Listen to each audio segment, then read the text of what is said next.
Hello, this is a guy who likes fanfiction and is too lazy to read, so here is Neo Yondaime Hokage in audio form. Check the description for the links to the author. Chapter 71, Homeward Bound. In the end, Naruto's universe. Tsunade was in her office staring out of the window looking over the village. It's been 2 days since her son's mysterious disappearance, along with Hinata, Ino, and Tamari's. She couldn't help but worry about him, and from what her former sensei said, she didn't know when or if she'll see them again. There were several who asked about Naruto's absence, the Kano Amuro Corps being among them. Tsunade told them that they were off on an undisclosed mission with an unspecified duration. This served to silence the majority, but she didn't know for how long she and the few who knew the truth could keep this up before the populace and those on the council start becoming suspicious. They will come back, Tsunade-sama, Shizune said, though she was just as worried for her little brother. I'm sure they're alright wherever they are. I know, Shizune, Tsunade said, but I can't help but feel frustrated that Naru-chan and the girls were snatched away without warning, and there was nothing we could have done about it, even now. It's been 2 days so far, so I'm not going to do anything drastic that I'll regret later. We still have Iwa's reparation issue to deal with, Shizune said. Naruto-kun was very adamant about handling matters himself as a diplomat, and he's not here to carry that out. We will hold off on that as long as possible, Tsunade said. It's important that no one knows of Naru-chan's disappearance. Was Sarutobi-sama willing to relinquish the scroll possessing the secrets of the Hokuseki Senshi? Shizune asked. Tsunade growled inwardly. That old geezer wouldn't budge. No matter what I said, he wouldn't hand over the scroll. And the fact that my grandfather entrusted the scroll directly to him makes it practically impossible to force it out of his hands. You weren't going to chance summoning Naruto-kun and the others back, were you? Shizune asked. As much as I'd have loved to try, Tsunade replied, but that gamble is too high. My son's life and the lives of Hinata, Ino, and Tamari would be on the line, and I wouldn't be able to forgive or live with myself if I were to end up unintentionally killing them or getting them trapped between dimensions, as Sarutobi-sensei warned. Turning to Shizune, Tsunade said, my son will return back to us soon, and he bring the girls back with him. I'm sure he will, Shizune smiled. Meanwhile, at the Namikaze estate, Anko was back at the mansion by herself, bored out of her head. Ryota decided to spend the day with Haku as her way of keeping herself occupied. There haven't been any thrilling missions available to keep Anko's mind off the bizarre incident regarding Naruto and the girl's disappearance, and frankly it was proving to be more than a bother. Just as she was about to raid Naruto's liquor cabinet, the doorbell rang. Who the hell could that be? Anko asked out loud to no one particular. As she headed over to the door, the bell rang again. I'm coming, damn it, Anko swore as she walked at her own pace. Reaching the door, the snake mistress opened the door, only to find an unexpected visitor looking at her. Hey, Anko realized, you're Hinata's kid sister. Hanabi, is it? Yes, Hanabi said politely as she bowed to the older female. I'm Hyuga Hanabi.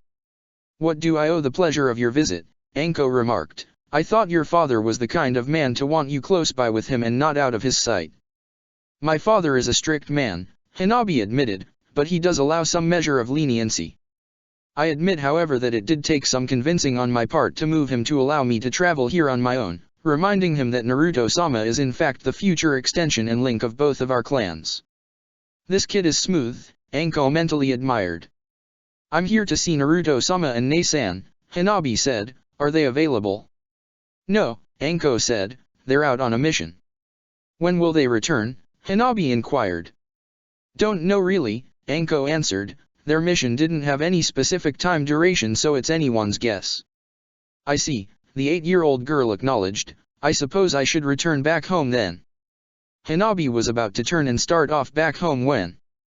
You don't have to leave just yet, Gaki, Anko said. Hanabi, though not happy with the term she was referred to, turned to look at the older female again. Your father wouldn't mind your staying here for a few hours longer here, would he? Anko smiled. Something about Anko's smile sent a cold chill down Hanabi's back, but after reminding herself what clan she was from and heiress to, the young girl fought not to show intimidation. Not at all, I suppose, Hanabi said. Anko smiled. That's good. Anko opened the door wider to allow the girl to enter the mansion. Hanabi walked in and stepped inside as Anko closed the door behind them. So Gaki, Anko asked as they continued walking further into the large house. What do you do for fun? Hanabi, ignoring the name she was referred, replied, I practice Jyukin, calligraphy, and I like reading. You practice your clan's Jyukin, you say, Anko summarized. How frequently? Enough to reach father's expectations of me, Hanabi said. He has high standards, and as the new heiress I must reach them, if not exceed them, as Nasan did to some degree. To some degree? Anko asked, and how do you think you compare to Hinata? Nasan was looked at as weak in our father's eyes for a time, but she improved in ways neither father, Niji-san nor I expected, Hanabi said. I've made improvements of my own, but I would be foolish to think I'm on Nasan's level. Wanna give it a shot and see where you stand? Anko invited. I'd like to see for myself how good you are. I'll hold back some. If there was anything Hanabi learned as an observer, it was to never underestimate a stronger and more experienced ninja just because of what clan you were from. That was a lesson she learned after watching Niji's brutal and humiliating defeat to Naruto. Alright, Hanabi accepted. Where can we go? Backyard, Anko directed. There's a training ground there. The young Hyuga followed the special Jounin to the backyard, ready to show the older woman what she can do. Unfortunately, Hanabi wasn't aware of Anko's definition of holding back. Back in the Naruto's universe, in the Forest of Death, Kano Amaru and Naruto found themselves back in Naruto's house, particularly in the living room. Hey Nii-chan, Naruto asked, what is this all about? Naruto dropped his henge and changed back to normal. To put it simply, Naruto started off, Kano Amaru sees you as his role model and someone he can learn a lot from, yes. Well, Naruto grinned while scratching the back of his head, I know some stuff but dash. Your teachers at the academy haven't educated you fairly, I know, Naruto remarked. I've seen what life has been for you, and for what it's worth, I'm not thrilled, as you already know. But we're not here to discuss that again. We're here because a grave matter arose back in my world, and it's dire that the girls and I return as soon as possible to deal with it. We can't stay here any longer, and every second counts. What can we do to help? Naruto asked. I'm glad you asked, little brother, Naruto said as Ino, Hinata and Temari walked into the living room. Little brother, Naruto requested, please remove your headband from off your head. Why? Naruto asked. I'm going to have our minds linked, Naruto said. Ino-chan here will serve as the telepathic bridge between us, while Hina-chan keeps watch over our vitals and any signs of irregularities. What will the fangirl do? Naruto asked, pointing to Temari. That caused Naruto and the others in the room to burst out laughing. Temari, however, frowned for two reasons. 1. Because Naruto already forgot her name after all this time. 2. Though her large fan was her specialty weapon, the way Naruto phrased it made it sound like she was one of those female disgraced kunoichis who only think about boys and their own feminine looks. I have a name, Temari snorted. It's Temari, and I'm not a fangirl. You. Naruto countered. You use a large fan, so dash. Oh, forget it before I smack you with it, Temari retorted as she aimed her fan at him, causing Naruto to gulp fearfully. Naruto just shook his head. Okay, Naruto said, now that we got that out of our systems, let's continue, shall we?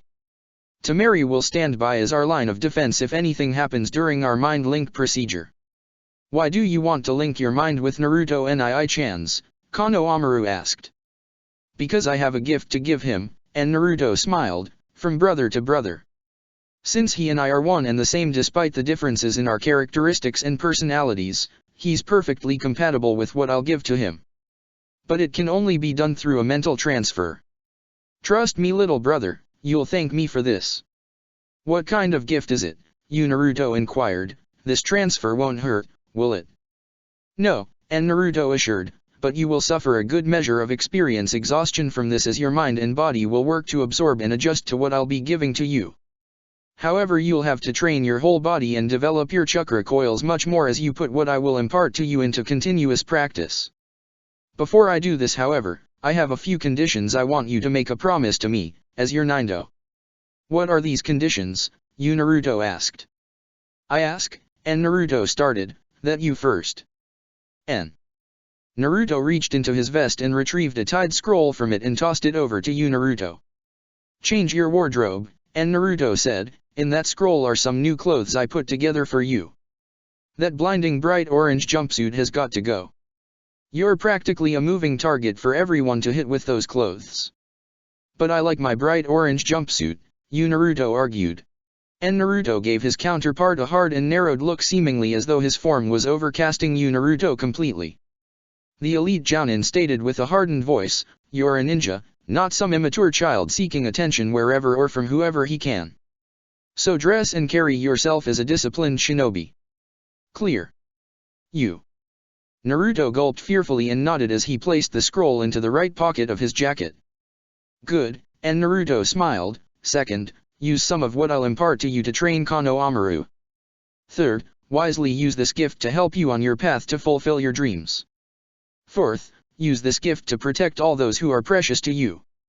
Fifth, don't use what I'll give you for selfish endeavors, rather I want you to be humble about it. Sixth, don't deny yourself from accepting honest truths, regardless how painful they may be. Last, never reveal to anyone from whom you've received your gift from. Promise me that you'll live by these conditions, as your Nindo." Naruto saw that what Naruto was saying wasn't a request. He was telling him straightforward to live by those conditions, and refusal was not an option. "I promise," Naruto agreed, "as my Nindo." "Good," and Naruto nodded. "Now we can begin the procedure." Naruto removed his own headband and set it down on the sofa. Naruto sat down on the other sofa and gestured to Naruto to come and sit right next to him. After he did as instructed, Ino stepped forward and stood in front of them. "We're ready," Naruto said. "All right then," Ino replied. "Now, I want you both to relax your breathing and steady the pace of your heartbeats." Naruto had no problem doing that, though Naruto took a little more time to do that. Soon it was done, and then Ino went through a set of hand seals before placing her left palm on Naruto's head and her right palm on Naruto's head, thus commencing the link. Hinata activated her Byakugan and turned her attention to the three blondes. Temari and Kano Amaru stood there and watched as the process commenced. "How long do you suppose this will take?" Kano Amaru asked. "I have no idea," Temari admitted. "He only came up with this idea late last night." "Do you think it'll work?" Kano Amaru asked. Looking down at the boy, Temari asked, "Do you doubt your Nii-chan's plan already? I thought you had faith in Dash." No, Kano Amaru panicked. "I'm totally confident in Nyakan." "Then let's keep that optimism going then," Temari said in return. The truth was, Temari didn't want to be skeptic about her lover's untested idea, and for their sakes, she hoped his plan worked. Elsewhere, Shikamaru was back home in his room, carefully typing and putting together all of his recent findings from his 2-day investigation. He rewrote his outline several times before he structured one that he believed would be fitting to present to the Hokage. After he typed up and proofread everything he wrote, he printed his documents and placed them in a clip folder that held the papers together. To make the documents official and trustworthy, he required 3 important things: the signature of his father Shikaku as the head of the Nara clan, the Nara clan seal, and his own signature as the Chiryunin investigator. Taking a pen, Shikamaru signed where his name was supposed to be. "Now all I have to do is get my father to agree to support this," Shikamaru said to himself as he picked up the folder and left his room to go look for his father.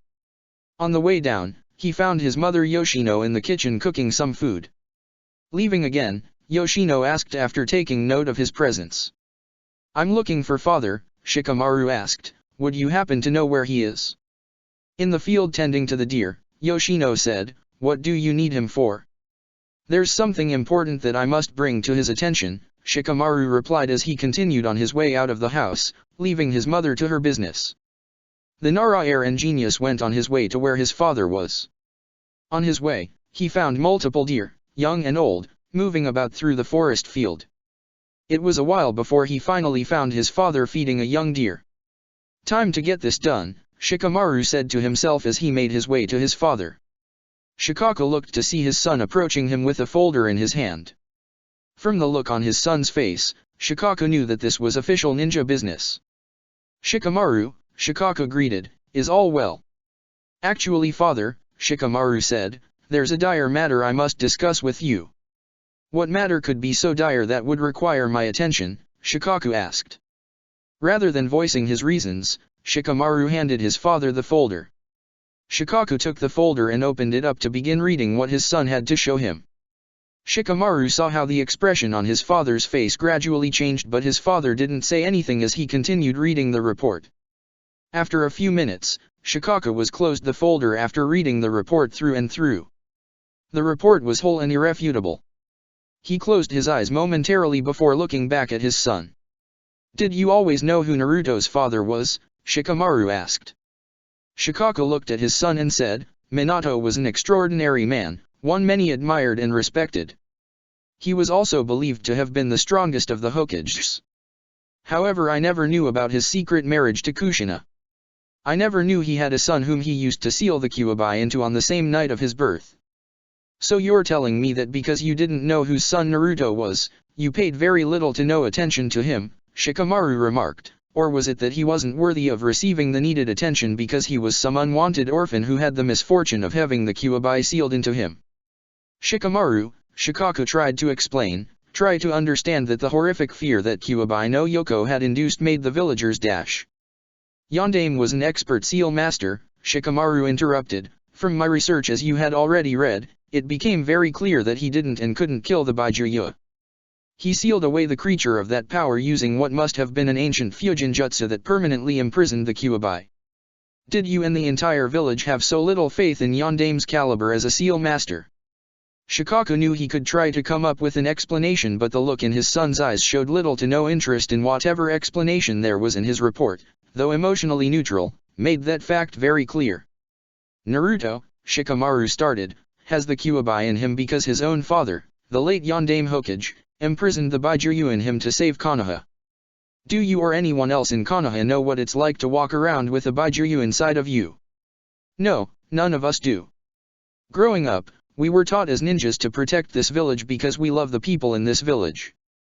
We were taught that the villagers of Konoha are the most caring, understanding and supportive citizens in all of the elemental nations. I believed this for a long time, but now after opening my eyes to discover the truth about the kind of life Naruto was forced to live and how he's been treated by the people of this village, I find that belief false." Shikaku was shocked by his son's proclamation, but Shikamaru wasn't finished. "For the first time in my life," Shikamaru continued, "I'm ashamed to be member of this village. True, Sandaime ordered that none of the adults were to speak of the Kyuubi being sealed into Naruto to any of the children of our generation under penalty of death. But did any of you ever take the time to talk and be around Naruto? Or even invite him over to get to know him a little bit more? No. The villagers entirely just judged him and treated him cruelly, while both I and the rest of those of the younger generation were poisoned by this village's unjustified hatred. We grew to become either indifferent or treat Naruto with scorn just because the older ones said so. Very few acknowledged Naruto for Naruto using sound mind, while the majority decided to use and take out their anger and pain on Naruto for what the Kyuubi did, blaming Naruto, a defenseless orphan at the time, for the loss of all their loved ones and friends. Cowards all of them. If he were truly Kyuubi, he'd have killed all of us already and we'd have deserved it. Namikaze Minato, the Hokage you said was an extraordinary man, would have died in shame if he were alive to see what this village of hypocritical ingrates has done to his and Kushina's son who saves them every day. The villagers praise Yondaime as their greatest Hokage, yet they spit on his sacrifice. Naruto doesn't deserve the life he's living. He deserves what rightfully belongs to him as the true and rightful Namikaze clan heir, and no one has the right to deny that from him, no matter the excuse." Shikamaru turned and walked off away from his father, not giving the Nara clan leader time to make any counter-arguments against him, if any. Shikaku stood there dumbfounded as his son's words replayed in his mind over and over again with the folder still in his hand. Now he had to decide whether or not to support what his son was trying to accomplish. Whatever he decided to do, Shikaku knew he'd have to live with it on his conscience, though there was also a chance that Shikamaru would never forgive him. "Troublesome boy," Shikaku muttered. Meanwhile, location unknown. Pain assembled the members of the Akatsuki through a telepathic link. All were present in spectral projections inside a closed cave. News of Akatsuki attacking IWA spread like wildfire throughout Tsukinokuni, in spite of the fact that the Akatsuki truly had nothing to do with last night's attack. Report: Pain ordered Sasori. An IWA ninja known as Sujiro, Sasori explained. Formerly the Diamond Fang of IWA posed as a member of our organization and attacked and killed the Tsuchikage. He convincingly made it look like our work. If I recall, Deidara said, you killed Yondaime Hokage and turned him into a human puppet. Except my manner of doing so was based on eternal art, Sasori retorted. Pfft, Deidara scorned, art isn't eternal, yeah. It fades after blossoming and dash. Enough, Pain cut in sharply, I don't have time for your petty arguments. Was there any reason for Sujiro's actions? From what my spies reported, Sasori said, that Tsuchikage had plans for an unspecified jinhuriki though no documents of any sort were found to support his claim. It was said that Sujiro murdered the Tsuchikage in order to prevent him from interfering with our plans for the jinhuriki. Pain chuckled, dying in the name of our cause as a non-member of our organization. If he were still alive, I'd have recruited and allowed this Sujiro to become a full-fledged member of the Akatsuki. There's more, Sasori added. Pain nodded and permitted the puppet master to continue. Documents of a particular kunoichi's discharge from IWA were found, Sasori went on. This kunoichi was Ryota, the former shining stone of IWA. Now Deidara's ears perked up. Ryota, Deidara said. You know this girl? Itaki asked coolly. She's a former pupil of mine, Deidara replied, one who had promises. Our student-teacher relationship was like that of a blossoming rose. Its artistic beauty was radiant before withering and deteriorating into dust before being blown away by the hot east wind. Yeah, it was a true work of art. Idiot, Kakuzu remarked. Konan had a neutral look as she watched in silence. Ryota hasn't been seen or heard from in months and no search party has been dispatched to find her from what my spies reported, Sasori explained. They assumed that must have been the reason for her official discharge from IWA hours before the Tsuchikage's death. It's a theory, Itaka spoke up, but do you suppose Ryota was linked to what the Tsuchikage was planning from this unnamed jinhuriki? It would only make sense to have her dismissed from her home village if her cover was blown so it wouldn't look like Iwa's work, thus making it look like she was acting on her own. If your theory is true, Pain commented, then Sujiro actually did us a service in removing the obstacle. And what of Ryota? Zetsu asked. Never mind her, Pain said, she's of no interest to me. Sujiro's actions haven't changed anything. We'll continue recruiting missing nins willing to serve our cause while accepting any available missions to help fund our organization. Dismissed. Pain severed the telepathic link, allowing the Akatsuki members, wherever they were, to go about their assignments. Do you think it was wise to disregard the subject of Ryota? Konan asked Pain. Both of whom were in a high-rise tower in a megakure. With the Tsuchikage dead and Ryota no longer being welcomed in IWA, Pain replied, whatever her purpose was and whatever the Tsuchikage was scheming is now useless. She's of no consequence to us any more than any possible threat. With that said, Pain walked off away from his female partner. As you say Pain, Konan said. Back in Konoha. Ryota was stirring as she gradually opened her eyes. Slowly they adjusted to the low lighting of the room.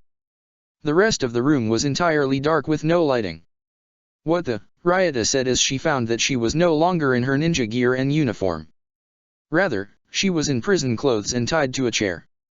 Pressure points were hit around her body preventing the use of her arms and legs. Where am I? Ryota asked aloud. Umbu headquarters, a voice answered for her. Ryota turned to see a figure standing in the shadows. Who are you? Ryota asked. The only person standing between you and your immediate execution right here on the spot depending on how you answer my questions, the voice replied, why are you in Konoha spying on Uzumaki Naruto? Seeing that she was caught, she recalled that someone ambushed and knocked her out. Both her mission and cover were blown. I'll cooperate, Ryota said not bothering to argue, I'll tell you whatever you want to know. Ryota looked to see the lone figure approaching and stepping out of the shoten into the light, revealing to being none other than Tsunade. I'm listening, Tsunade said with a cold expression. Though Tsunade already knew the truth about Ryota from Naruto however, she chose to perform the interrogation process herself and from it determine what could be done about Ryota. As the blonde Hokage stood there, Ryota explained the entire story in lengthy details with no attempts to cover up anything. Everything she said was exactly how Naruto described it, Tsunade acknowledged. And that's everything, Ryota finished. Tsunade nodded. I'm happy that you were willing to cooperate in explaining everything your late Tsuchikage was plotting. Late Tsuchikage? Ryota asked with a perplexed expression. Your Tsuchikage was assassinated late last night, Tsunade said. Word of his plans reached the Akatsuki and they dispatched an agent to have him dealt with. You remember Sujiro, do you? Ryota's eyes widened on hear that. What? Ryota exclaimed, how could Sujiro be a member of the Akatsuki? From what I know of that bastard, he was loyal to the Tsuchikage. Things aren't always as they seem, Tsunade remarked, especially if you're playing the role of a double agent. Deception is part of the job of a ninja, something you should already know. Ryota found what she heard hard to believe at first. But when she started thinking about it, along with how Sujiro was responsible for much of her problems in IWA, she soon found the idea believable. I should have known, Ryota replied, if I had known he was in the Akatsuki dash. That no longer matters, Tsunade interjected, he's dead. He was ambushed and killed in IWA after killing the Tsuchikage. But that's not all. The Slug Princess pulled out and showed Ryota the official copies of her discharge papers possessing the signature and seal of the late Tsuchikage. The young Kunoichi couldn't believe what she was seeing and reading. Iwagakuer has disavowed all connections with you, but you weren't marked as a missing nin, Tsunade made clear. As of now you're in our hands with no village coming to protect or rescue you. I'm free and Naruto-kun is safe from IWA, Ryota smiled, that's all that matters to me. Am I to be executed now? Tsunade looked straight into the girl's eyes, as though she was reading the 15-year-old Kunoichi. Since you no longer belong to IWA, Tsunade said, how would you like to belong here in Konoha? Excuse me, Ryota asked, believing she misheard what the Sunin offered her. Your story and very character shows that you really care about Naruto, Tsunade said. I'm offering you a full pardon and a chance to start a new life here in Konoha only if you swear to serve and protect this village loyally. I'm sure there are ninjas in this village who already know of my reputation and origins, Ryota said. Clearly they won't take an automatic liking to my presence in Konoha. Let me deal with that, Tsunade stated. True, your new start here won't be an easy one and you'll have to work on building trust with everyone in the village. But there's always a certain blonde genin you can start with. Ryota's eyes widened at the opportunity to actually being able to talk and get close to Naruto. No longer would she have to hide in the shadows to observe and admire him as a spy. She would be free to be publicly seen with the hyperactive blonde. I will serve and protect this village loyally as a Konoha shinobi, Ryota promised, and I will protect Naruto-kun, as I've been doing already. Yes, Tsunade said, I know you will. Later that day, back in the Forest of Death. Ino severed the mind link between Naruto and Naruto. Naruto collapsed down on the sofa, completely knocked out and unconscious. Naruto rubbed his head before tying his headband back around his head. It's done, Naruto said, I've given my little brother all that I believe would be needed for his enhancements and future developments. Along with other essentials that will be of great use to him. Will he be okay? Kano Amaru asked. He won't be getting back up for the rest of the day as he'll sleep until tomorrow morning, and Naruto said, it'll take some time for the processing to be done and fully activated. Besides that, there are no serious side effects to worry about. That's good news, Tamari commented, so what now? With my plan in place now, Naruto said, we can now begin preparing for our return back home. We can finally be sent back, Ino asked happily. Almost, Naruto said as he pulled out the scroll for the Hokuseki Senshi and turned to Kano Amaru. Kano Amaru. Yes, the boy asked. As I explained, Naruto said, the girls and I can no longer remain in this world due to complications that arose back home. Therefore, my alter ego will do my work for me in my place. I've given him all of the required knowledge and experiences he'll need for the task. Along with other things I believe would serve of great use and benefit for him. I charge you to never reveal the secret of his enhancements. You have my word as a Konoha ninja in training, Kano Amaru nodded, I'll make you and everyone proud. I'm happy to hear that, Naruto said and then requested, now, I asked that I be released from this contract as I've fulfilled my duty.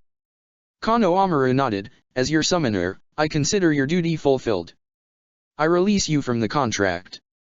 Now comes the part of my payment, Naruto said as he looked at Kano Amaru. As payment to me Kano Amaru, your memories and experience of the Hokusai Senshi will be completely erased from your memories, never to be recalled again. You are to burn and destroy this scroll so that it's never used again or fall into the wrong hands. This you must carry this out promptly if you do not wish to die for not making this payment to me, by law of the contract. You want me to lose all of my memories? Kano Amaru asked fearfully. No, Naruto clarified, only the memories involving all of your studies, research, and use of this summoning jutsu, with the scroll being destroyed. That's all I ask. Will you make this payment to me for my services? It was a heavy price to pay, Kano Amaru realized. But the kid clearly didn't want to die either for not living up to his end of the deal. I'll make the payment, Kano Amaru agreed. Immediately his memories of the Hokusai Senshi Kuki Yos Jutsu were erased, leaving him momentarily dazed. Things were blurry for him for a couple of moments as his head struggled to get itself back together. This won't harm his mind or mental stability, will it? Hinata asked worriedly. It won't damage his psychological makeup if that's what you're worried about, Naruto said without doubt in his voice, but this for Kano Amaru's protection. Any skilled mind reader like Ino's father or anyone else could dive into Kano Amaru's mind and retrieve all of the information about the seal even if the scroll itself was destroyed. Though Jiraiya said he found and corrected the seal in the cave where we first came out, however, without the scroll there's no way of using that summoning seal at all. It's my way on tying up all loose ends. Kano Amaru's head stopped hurting entirely. Though he knew he summoned Naruto into his world, he couldn't remember how he did it. He did however remember that he had to destroy the scroll as part of the payment. I can't remember any about, Kano Amaru couldn't finish the sentence, what was that jutsu again? Not important, Naruto replied, but what's important is that you destroy that scroll, now. Nodding, Kano Amaru followed Naruto outside in the opening. Kano Amaru gathered together some pieces of wood and placed them around the scroll on the ground. Naruto picked up a broke piece of branch and performed a fire jutsu on it before handing the burning branch to Kano Amaru. You know what to do, Naruto said. Nodding, the younger boy took the branch from Naruto and set it down on the branches surrounding the scroll. The two boys and the girls watched as the scroll possessing the Hokusai Senshi and all of its contents were burned and forever lost in the flames. The elite Jounin made sure nothing of the scroll was left and that it was completely reduced to dust. When that was over, Naruto summoned a group of 20 Kage Bushins. Begin disassembling the water lines to the river and help the girls prepare the house for sealing, Naruto ordered. The clones nodded and went about their assignments. Turning to the girls, Naruto said, I'm going to return my little brother and Kano Amaru back to Konoha.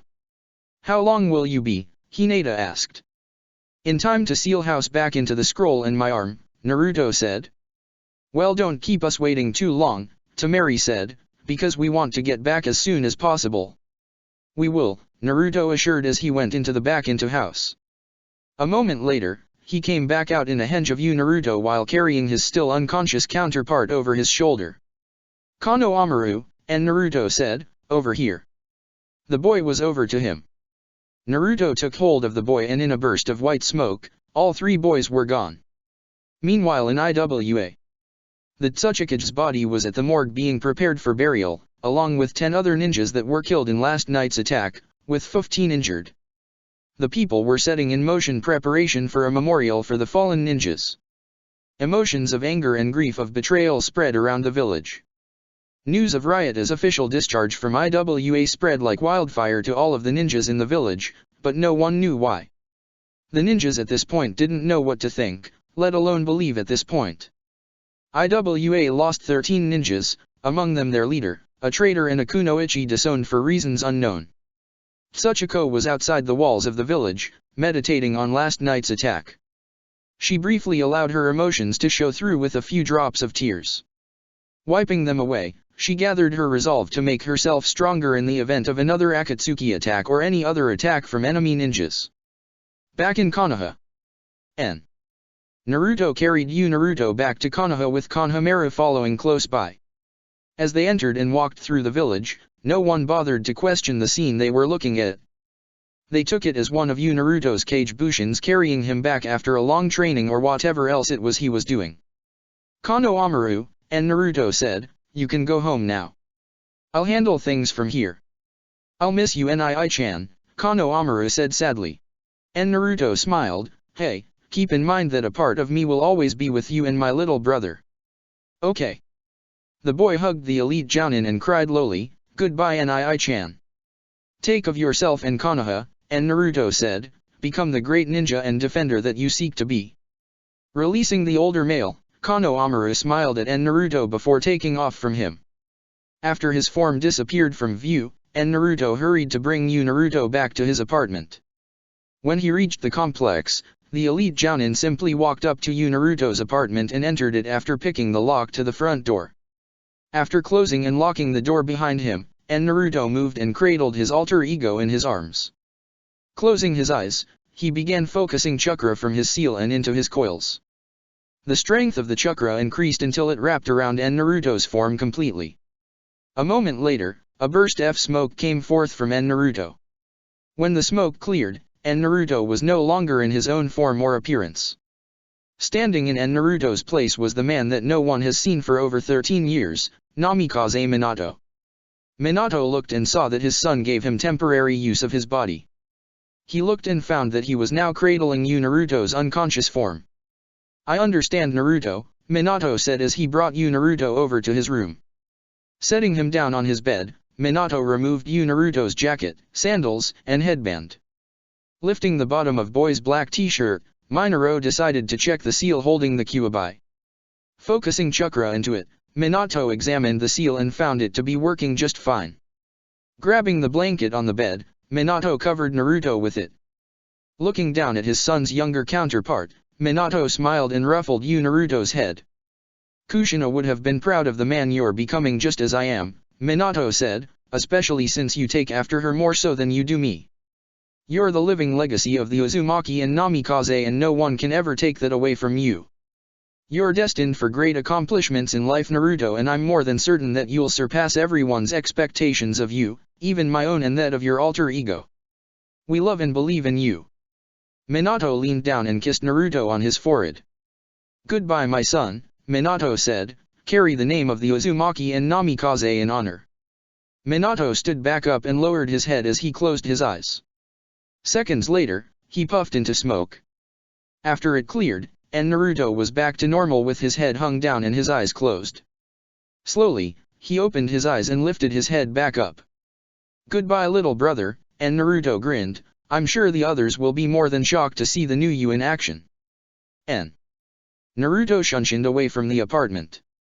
In the Hokage Tower, Tsunade got through with the paperwork concerning Ryuta's new citizenship and ninja status in Konoha. Ryuta was given the rank of Jounin and 3 months probation. Although Ryuta no longer lived in Iwa, she still had her bank account available to her since she wasn't marked as a missing nin. Despite this, the former Iwa Jounin requested for an apartment close to where Naruto lived, not surprising to Tsunade to say the least, but her request was granted since apartments in that part of Konoha weren't hard to come by. All that Ryuta would have to do is buy new furniture and other necessities for her new place. Tsunade planned to introduce Ryuta to the other ninjas and explain her situation tomorrow after the girl settled into her new apartment. After taking care of that, Tsunade went about completing the rest of her remaining work. She was hurrying through them so she could enjoy and take her break. Just as she was about to finish her work, the door to her office opened. "I hope it's not Shizun with more paperwork to give me again," Tsunade mentally pleaded as she raised her head to find that it wasn't Shizun. Instead she found 3 clan leaders on the Shinobi Council standing in her office. "The original Inoshikacho trio," Tsunade greeted, "what brings you 3 here?" Inoichi closed the door behind them as Shikaku stepped forward with a folder in his hand. "We came to present this to you Tsunade-sama," Shikaku said as he handed Tsunade the folder. "What's this about?" Tsunade asked. "I think it would be best if you read the documents," Shikaku said respectfully. Nodding, Tsunade opened and began reading its contents. As she went further into the report, her eyes widened as she read every word written.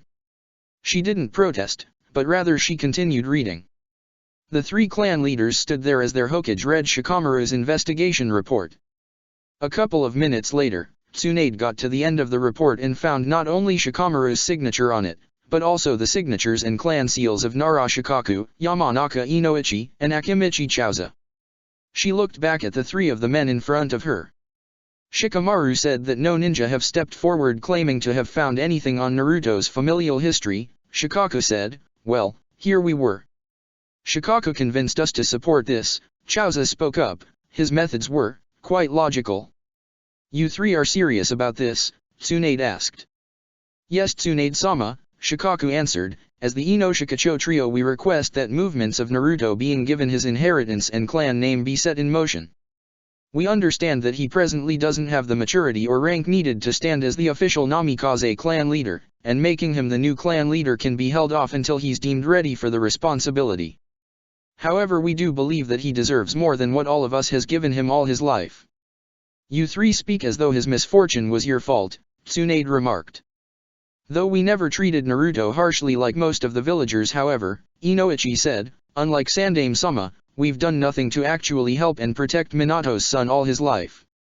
So yes, we're just as guilty. If Kushina was still alive, Chauza added, she wouldn't have taken too kindly to the years of abuse her only child was forced to endure. She'd have cursed us to her grave. Tsunade knew Kushina well, and she knew how protective Kushina was. She would have fought and killed anyone to protect Naruto, consequences be damned.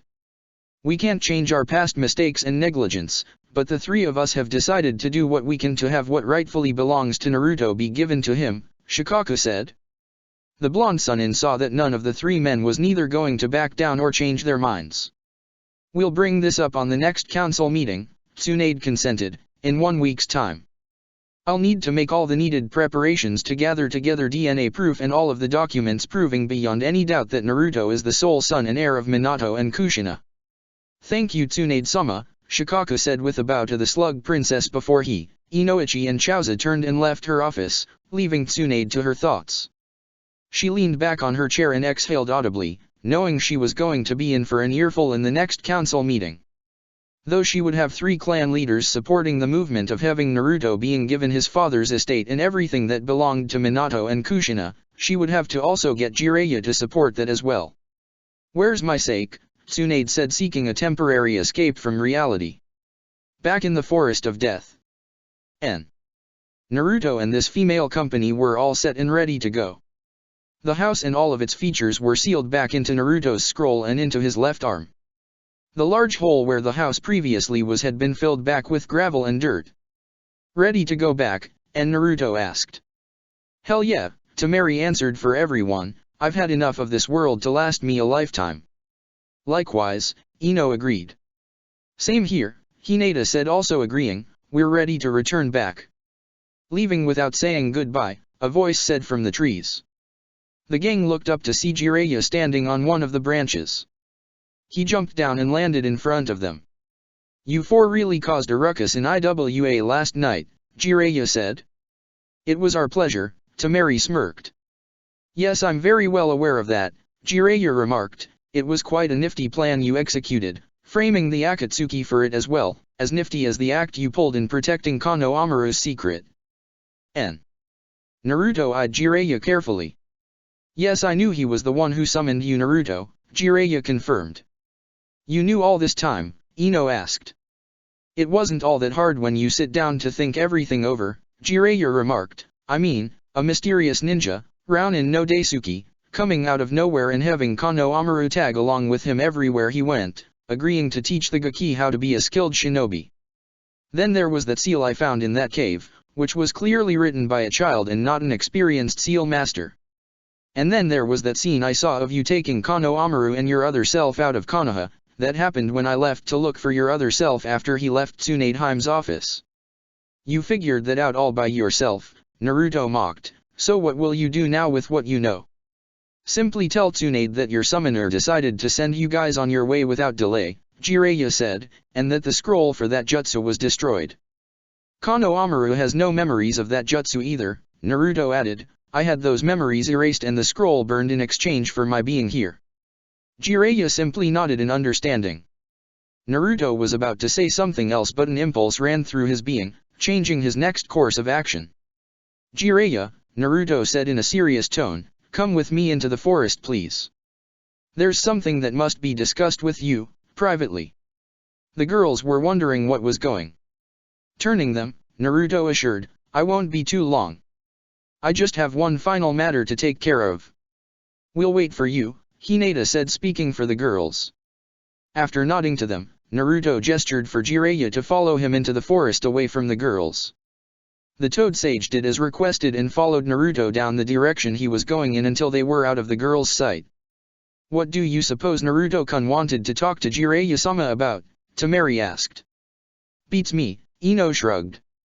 Out of sight and hearing range, Naruto stopped walking with his back facing Jiraiya. What's this all about, Gaki? Jiraiya asked with his arms crossed over his chest. And Naruto burst into white smoke as he emitted a strong aura and chakra that Jiraiya immediately recognized. It can't be, impossible, Jiraiya stuttered as the smoke cleared to reveal Minato, Yondaime Hokage, standing in front of him and looking straight at him. Jiraiya-sensei, Minato said. The voice was definitely Minato's. Jiraiya realized. How can you be Minato? Jiraiya asked confusedly. His soul was devoured by the Shinigami years ago. I was temporarily summoned from my prison to speak with you, Minato said. Not allowing Jiraiya to question how that process was done, Minato continued, this time with saddened voice of disapproval, Jiraiya-sensei, for years you have forsaken and gotten me. What? Jiraiya retorted in disbelief, how could that be? You were my prized student and prodigy. I always treated you as though you were my own son. You weren't there for my son Naruto when he needed you for all those years after you took on the role as his godfather, Minato replied, therefore you have forsaken and forgotten me. I saw the memories of this vessel and I don't believe I have to go into details about what life for my son had to be like for him because you weren't there to teach, raise, and protect him after my and Kushina's untimely deaths. By all rights, Jiraiya-sensei, my son should have been raised by you. Why weren't you there when my son needed you most? Jiraiya tried to hide the guilt and shame he was feeling while hearing Minato's words to him. I was away from the village for a long time, Jiraiya explained. I went tracking Orochimaru down after he turned traitor and deserted Konoha. You already know that as a renegade Sunin, he was a dangerous threat. So staying on the road and chasing after a traitor for years took precedence over my son's needs, Minato asked with the same saddened tone. Sarutobi-sensei didn't deal with Orochimaru when the opportunity was literally standing in front of him when he busted Orochimaru for his illegal experiments and kidnapping. After Orochimaru took off, I had to do whatever I could just to continue tracking down what information I could gather about his whereabouts and activities. Be honest, Jiraiya-sensei, Minato retorted, you could have carried out your duties through your spy network and lived in Konoha like the rest of the villagers. No one forced you to leave and go after Orochimaru and stay continuously on the road, going after one lead or another. Before my death, I was completely confident that you would take care of my and Kushina's son, that you'd raised him into the man and honorable ninja I always thought you to be. But until recently, you never even tried to. You never even met your godson until after the beginning of the Chunin exams a few months ago. How can you stand there and tell me that going after Orochimaru on the road took years of priority over the son of the man you said was like a son to you? Jiraiya felt like an immature child being scolded and disciplined. He found it difficult to look Minato in the eyes without seeing the look of anger, sadness, and hurt in Minato's expression. My time is running out, so I'll make this brief, Minato said. The past can't be changed, that I know, but the future is not yet set. You're here now and I hope that things for my son, your godson, will improve for the better. I ask you, as your proclaimed prized pupil and son figure, that you don't let me down and fail Naruto. Goodbye, Jiraiya-sensei. The image of Minato dissolved, changing and Naruto back to normal. Looking at the Sunin's expression, Naruto saw that the older man pretty much got the message. Goodbye, Jiraiya, Naruto said as he walked past him, take care of my little brother for me. Naruto didn't look back to see Jiraiya turning to face him as he was left with a lot to contemplate on. Back with the girls. The three kunoichis waited patiently for Naruto's return. Soon their eyes came to see the elite Jounin approaching with a collected by neutral expression on his face. Is everything alright? Hinata asked. Looking at the girls, Naruto assured, it's nothing to worry about, just a chat with the old pervert about looking after my brother. And you couldn't do that here? Temari asked with a tad bit of annoyance. It was on a more personal matter, Naruto replied, for Jiraiya anyway. Temari decided not to argue about it further but to accept it instead. Let's go home now, Naruto said only to see the girls nod their heads in unison. A moment later, the seal of the Hokuseki Senshi appeared and glowed under Naruto and his female company, and seconds later, they vanished in a pool of white smoke, teleporting back to their home dimension. Chapter 72, An Eventful Return. At Konoha Hospital. In a secured section of the hospital, Teiwa, the 15-year-old foul-mouthed jounin of Otagakure, was still lying on her recovery bed with Umbu ninjas on standby. For the past few days, the red-haired kunoichi have laid unconscious in her coma state condition. No activities have been reported since Naruto extracted the cursed seal from off her being. That was soon to change, however, as Teiwa's right-hand fingers slowly started to twitch. Meanwhile, Kano Amaru, Udon, and Mogi were hanging out together. They were taking a day off from exercising and practicing and decided to just enjoy the day. They were now heading to Naruto's estate in hopes they would find him home. Do you think Naruto Nyakin will be there this time, Kano Amaru-chan? Mogi asked. I hope so, Kano Amaru replied. He put off our training for days ever since that incident with that Sujiro guy. I wonder when Naruto Nyakin will start our elemental training, Udon spoke up. I would like to know how far we can get with specialized training with our respective natural affinities. Much further than sitting in class listening to boring lectures all day, I'm sure, Kano Amaru remarked. On their way, they found Haku and Ryota up ahead of them traveling in the same direction. Haku-san. Ryota-san, Mogi called out, getting both girls' attention. The two kunoichis turned to see the three youths approaching them. Greetings to you three, Haku said. Where are you all heading to? To see Nii-chan, Kano Amaru replied. We're hoping that he's back now from his mission. Is that right? Ryota said. Well, don't get your hopes up too high. There's no telling when Naruto-kun will come back. You make it sound like he's going to be away for a very long time, Kano Amaru remarked. Something I'd rather not have proven true, Ryota replied while making their way to their next destination. At the Namikaze estate. Hanabi was breathing hard and holding her chest while on both of her knees and one hand. Her hair was a mess, she had cuts and bruises around her body and face, her clothes had sustained multiple tears and were stained in her blood.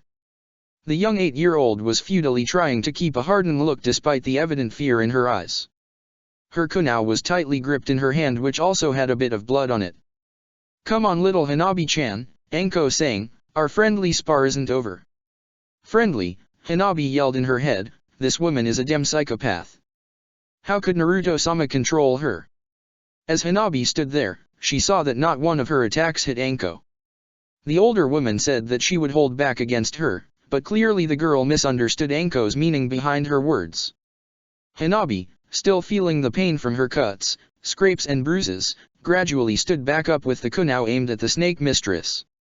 Most kids your age would have gone crying to mommy and daddy at this point, Anko remarked.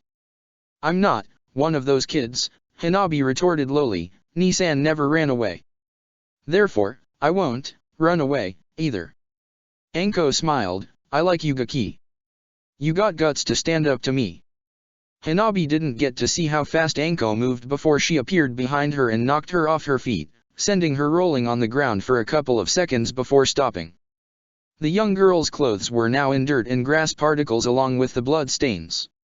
But it'll take more than guts to best me, Anko stated as she looked at the girl struggling to get back up. Hanabi knew from the start that she was completely outmatched and nowhere near Anko's level.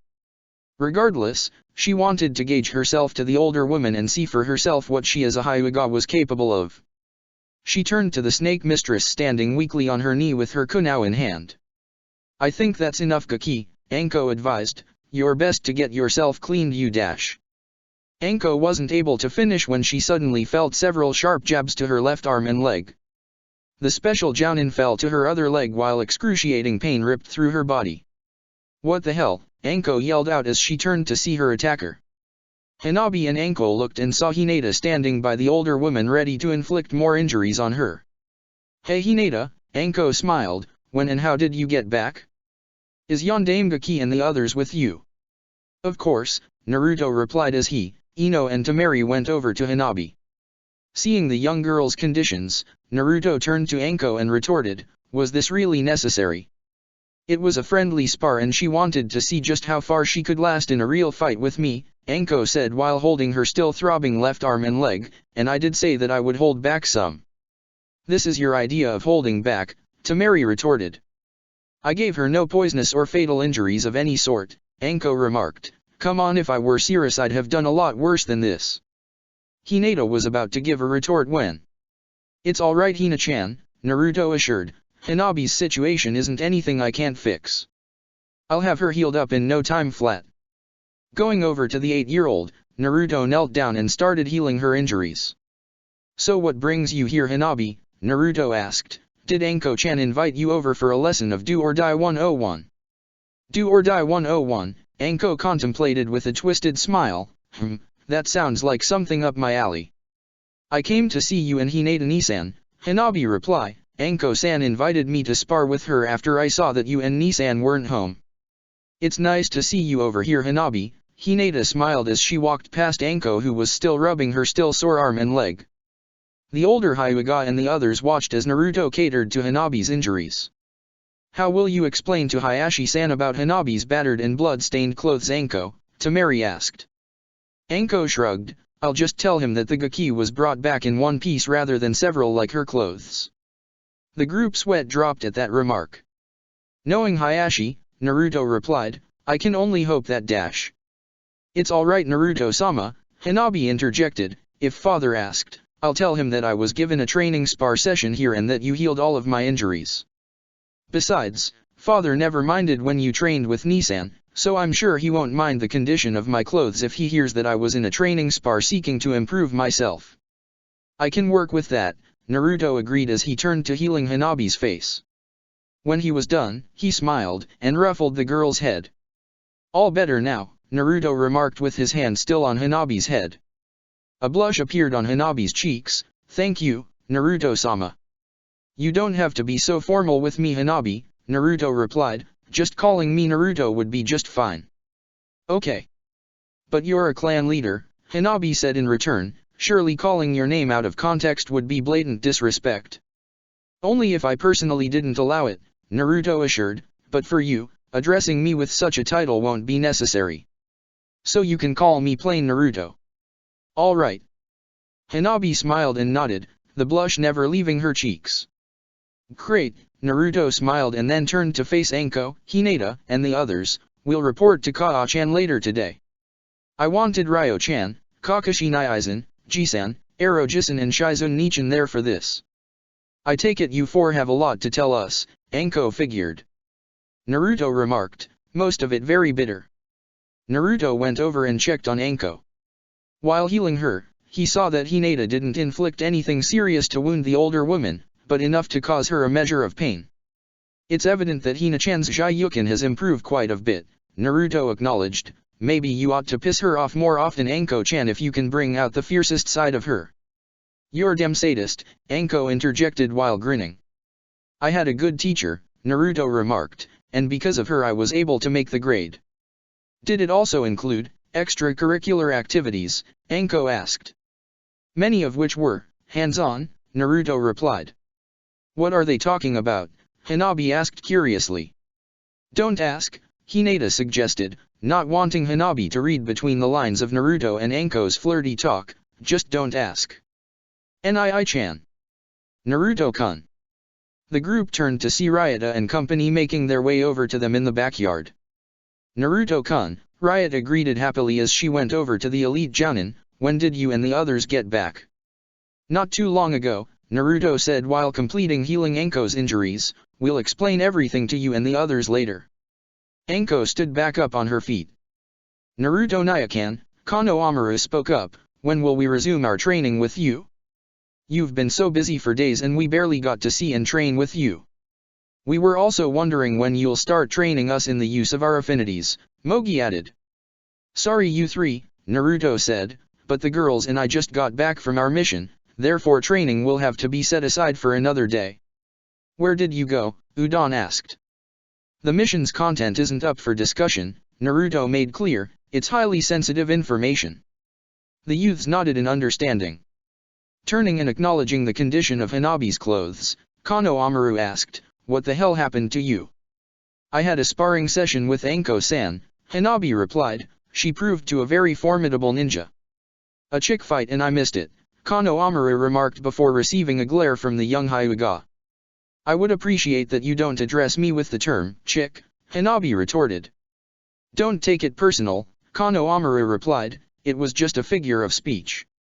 "That's enough both of you," Naruto interjected, stopping whatever argument was about to start. "Kano Amaru, I'll resume your and your friend's training at a later scheduled day, but don't either of you start slacking off. As for your training with your affinities, that will happen much later down the line." "When?" Mogi asked. "You will after I deem you three ready for that advanced level training," Naruto replied, "and not before." "You plan on giving them that kind of training?" Haku asked. "Not just me really," Naruto said, "I have both you and Ryota in mind in being part of teaching them also. Each of these three here have their own respective affinities. Kano Amaru is a water type, Mogi is an earth type and Udon is a fire type." "I see where you're going with this," Haku replied, "however I never taught anyone the basic of Suiten Jutsus before Naruto-kun." "You'll have time to develop methods in doing so," Naruto assured. "Like I said, that will start at a much later time. By the way, while we were away, did anything happen here in Konoha?" "Nothing out of the ordinary," Ryota said. "Why do you ask?" "It's just dash." Naruto stopped when his eyes caught sight of something in the bushes. He went over to it to investigate what it was. "Something the matter?" Haku asked. Naruto didn't reply as he stopped by the bushes and knelt down to find what was noticeably shed skin, reptilian skin. "What did you find?" Anko asked. "Something that confirms that I was lax days earlier in preventing intruders from entering here," Naruto said. "This belongs to a creature that I had to put down the other day." "What kind of creature?" Ryota asked. "A mutant reptile," Naruto said, "and it had Orochimaru written all over it." "Kano Amaru, as much as I'd like for you and your friends to hang around here, it would be best if you guys leave and come back on another day, likewise for you too Hanabi. Feel free to stop by on another day. Right now there's an important matter that must be addressed now." Naruto summoned a Kage Bushin and instructed it to escort Hanabi home. "Haku," Naruto said, "I'm sorry that your stay here has to be cut short, but the girls and I have to report to Kaa-chan right now." Haku gave no argument as she left with Naruto's clone and the rest of the youths. After they left, Naruto summoned 60 more Kage Bushins. "I want a full-scale search of this estate," Naruto instructed. "Orochimaru's assassin was here 3 nights ago. Check for anything that may seem out of place." The clones hurried to carry out their orders. Turning to the 5 assembled kunoichis, Naruto said, "Let's head to the tower." Meanwhile, Sakura was at the library reading up on the books Tsunade assigned her to study from. It was a good day for her medical studies seeing that Kakashi gave them the day off. Sai soon entered the building and started looking around the place for a certain book to read. It took a couple of minutes for the pale-skinned ninja to find what he was looking. Finding the book, Sai retrieved it from its shelf and walked off to find a table to sit at. On the way, he found Sakura sitting by herself. Going over to her, he found that she's studying books on the human anatomy. "Sakura-san," Sai said, causing the girl to break from her concentration and over to him, "Quite a coincidence seeing you here." "Where else do you suppose I'd be?" Sakura replied, "considering the amount of research Tsunade-sama has me doing, today is as good a day to get some work done." "I see. Why are you here?" Sakura asked. "To do some catching up on my reading," Sai said, showing Sakura the book he intended to read. Taking a good look at the book, Sakura saw that it was a psychology back. "Perspectives into the Human Psyche," Sakura said. "Read the book's title. What moves you to want to read up on that?" "I found that people tend to behave and conduct themselves in particular ways based not only on their social surroundings but also on what contributes to their psychological makeup," Sai explained. "Your large forehead for example shows much about your psyche too, Sakura-san. Hopefully through the aid of this book, I can learn to better understand it." Sakura had to use all of her self-control not to attack Sai for his remark, reminding herself repeatedly that she was in the library and that she didn't want the librarian to ask her to leave because of her violent nature. "Seeing that you're studying to become a medicnin," Sai added, "Is there anyone's approval you're trying to earn?" "What do you mean?" Sakura asked.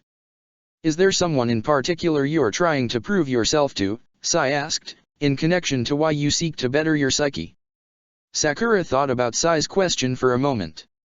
After giving it some thought, she answered, "I want to prove to myself and others that I can be more useful to everyone and not a burden to anyone." "Your psyche is moving you to become more helpful to your team and Konoha altogether," Sai noted. "Was there a contributing factor that led to this, something or someone that moved you positively to improve yourself for everyone's benefit?" Again, Sakura took the time to think about Sai's question. While contemplating on it, she recalled a conversation she had with Naruto some time ago. "Tell me, Sakura," Naruto asked, "what purpose do you fight for and who in your life now is precious to you?" "When I became a kunoichi," Sakura explained, "at first I thought that my doing so would impress Sasuke-kun and help me get his attention. I'm book smart and know many things, but repeatedly I was in need of either you, Sasuke-kun, Sai or Kakashi-sensei bailing me out of trouble. I saw that action-wise I'm lacking. While I was on my way back home the other day I saw how everyone was working together to repair the damages done during the war and helping each other out. I took note on how everyone had a skill or method to aid others in one way or another, be it medic, construction, food, whatever. I saw how no one was trying to be a liability to each other or to those helping them. I felt like a liability to my team and wondered what I could do to improve myself and be of more use to my teammates and everyone else. I realized that if I'm to be able to help and protect my mother, my team, Kakashi-sensei, my friends, and everyone else in Konoha, I first had to improve myself and become stronger than I am now. I would have to work harder and do all that I could in order to become a more capable ninja for our village. I'm tired to being weak in front of everyone because my inability to be better in helping everyone. I want to become stronger so I can help protect Konoha and everyone else who would come to us for help and protection." "Naruto-senpai," Sakura muttered while thinking out loud. "What about Naruto-kun?" Sai asked.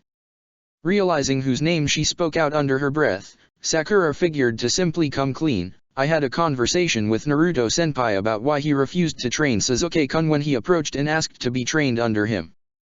Before giving a thorough explanation about his refusal, Senpai turned to me and asked why I chose to fight and who to me is precious in my life. As my answer, I explained to him my new resolve to become stronger for my team, family, friends, and all of Konoha. I sought out new goals to help me achieve being able to help and protect all of them." "So you decided to follow Naruto-kun's example and become a medic nin like him," Sai figured. It was only now that Sakura realized that she was following Naruto's example. Naruto-kun received years of intense training and tutelage from his mother Tsunade-sama, Sai explained. With all that he learned and experienced, he uses it to help those who are part of Konoha or outsiders who seek his help. Unconsciously, your psyche moved you to follow your senpai's example and take up medical training from his mother. You seem to possess a nature to want to use stronger figures as role models as a means of self-improvement and heightening your own self-esteem." Sakura thought about what Sai was saying. She recalled when she was younger how kids used to make fun of her repeatedly because of the size of her forehead. She cried a lot and developed low self-esteem because of it. When Ino came and defended her from the kids poking fun at her one day, Sakura saw in Ino a strong character of self-assurance and being willing to stand up for herself, attributes Sakura wanted to imitate. It was one of the reasons why Sakura became friends with Ino and hanged out with her frequently. In connection with Naruto, Sakura saw where Sai was coming from. Naruto always sought constructive means to better himself for the sake of his loved ones and friends, even if it's at personal cost. It made him grow stronger while making him into a formidable ninja. Likewise, she wanted to do the same. "I can sit here and talk all day about this," Sai remarked, "but I think it best that I be on my way. I'll leave you and your psyche to follow after Naruto-kun." With that, Sai went on his way with his book in hand, leaving Sakura in the library with her thoughts. Did Naruto-senpai really have that affect on me? Sakura wondered. At the Hokage Tower, Hiruzen and Shizen were in the office with Tsunade, going over all of the revenue Konoha received from the Fire Daimyo. So far the figures looked most appealing to the female Hokage considering everything that took place since Orochimaru's failed Tsunoto invasion. As this was going on, Kaa-chan, Naruto called out as he entered the office with his 5 kunoichi company. Tsunade and Shizune turned in surprise to see Naruto, Hinata, Ino, and Temari present before them. "Naruto," Tsunade said happily as she stood up from her seat and hurried over to him, and the younger girls with Shizune following close by being just as happy. "When did you get back? Are you and the girls alright?" "We're fine, and there's a lot the girls and I must explain to you and the others," Naruto said, "but I'd rather not do it here. Can you, Nichan, Naizen, Jisan and Arojisan come by this evening to my estate? It would be better if we explain things there." "I understand," Tsunade said, despite the fact that her maternal instinct wanted to override her shinobi training. Shizune was happy that her kid brother was in one piece, as were the 3 girls that were taken with him. Hiruzen, with his pipe still in his mouth, walked over to the group with a smile of relief on his face, seeing that Naruto and the girls returned back alive together. "Still," Shizune added, "Tsunade-sama and I are happy that nothing happened to you guys. Physically anyway," Naruto remarked. "What do you mean?" Hiruzen asked. "We'll explain that later after we gather together," Naruto said. "We have a lot to share with guys, many of them are sad and painful truths." "It was that harsh?" Shizune asked. "More than you know," Ino commented. Naruto noticed Anko rubbing her left shoulder. "Anko-chan?" Naruto asked. The older kunoichi turned to the blonde elite jounin and asked, "What is it?" "Does your cursed seal continues to give you trouble?" Naruto asked. "Not like it used to," Anko replied, "but I will admit that it did slightly act up the other day."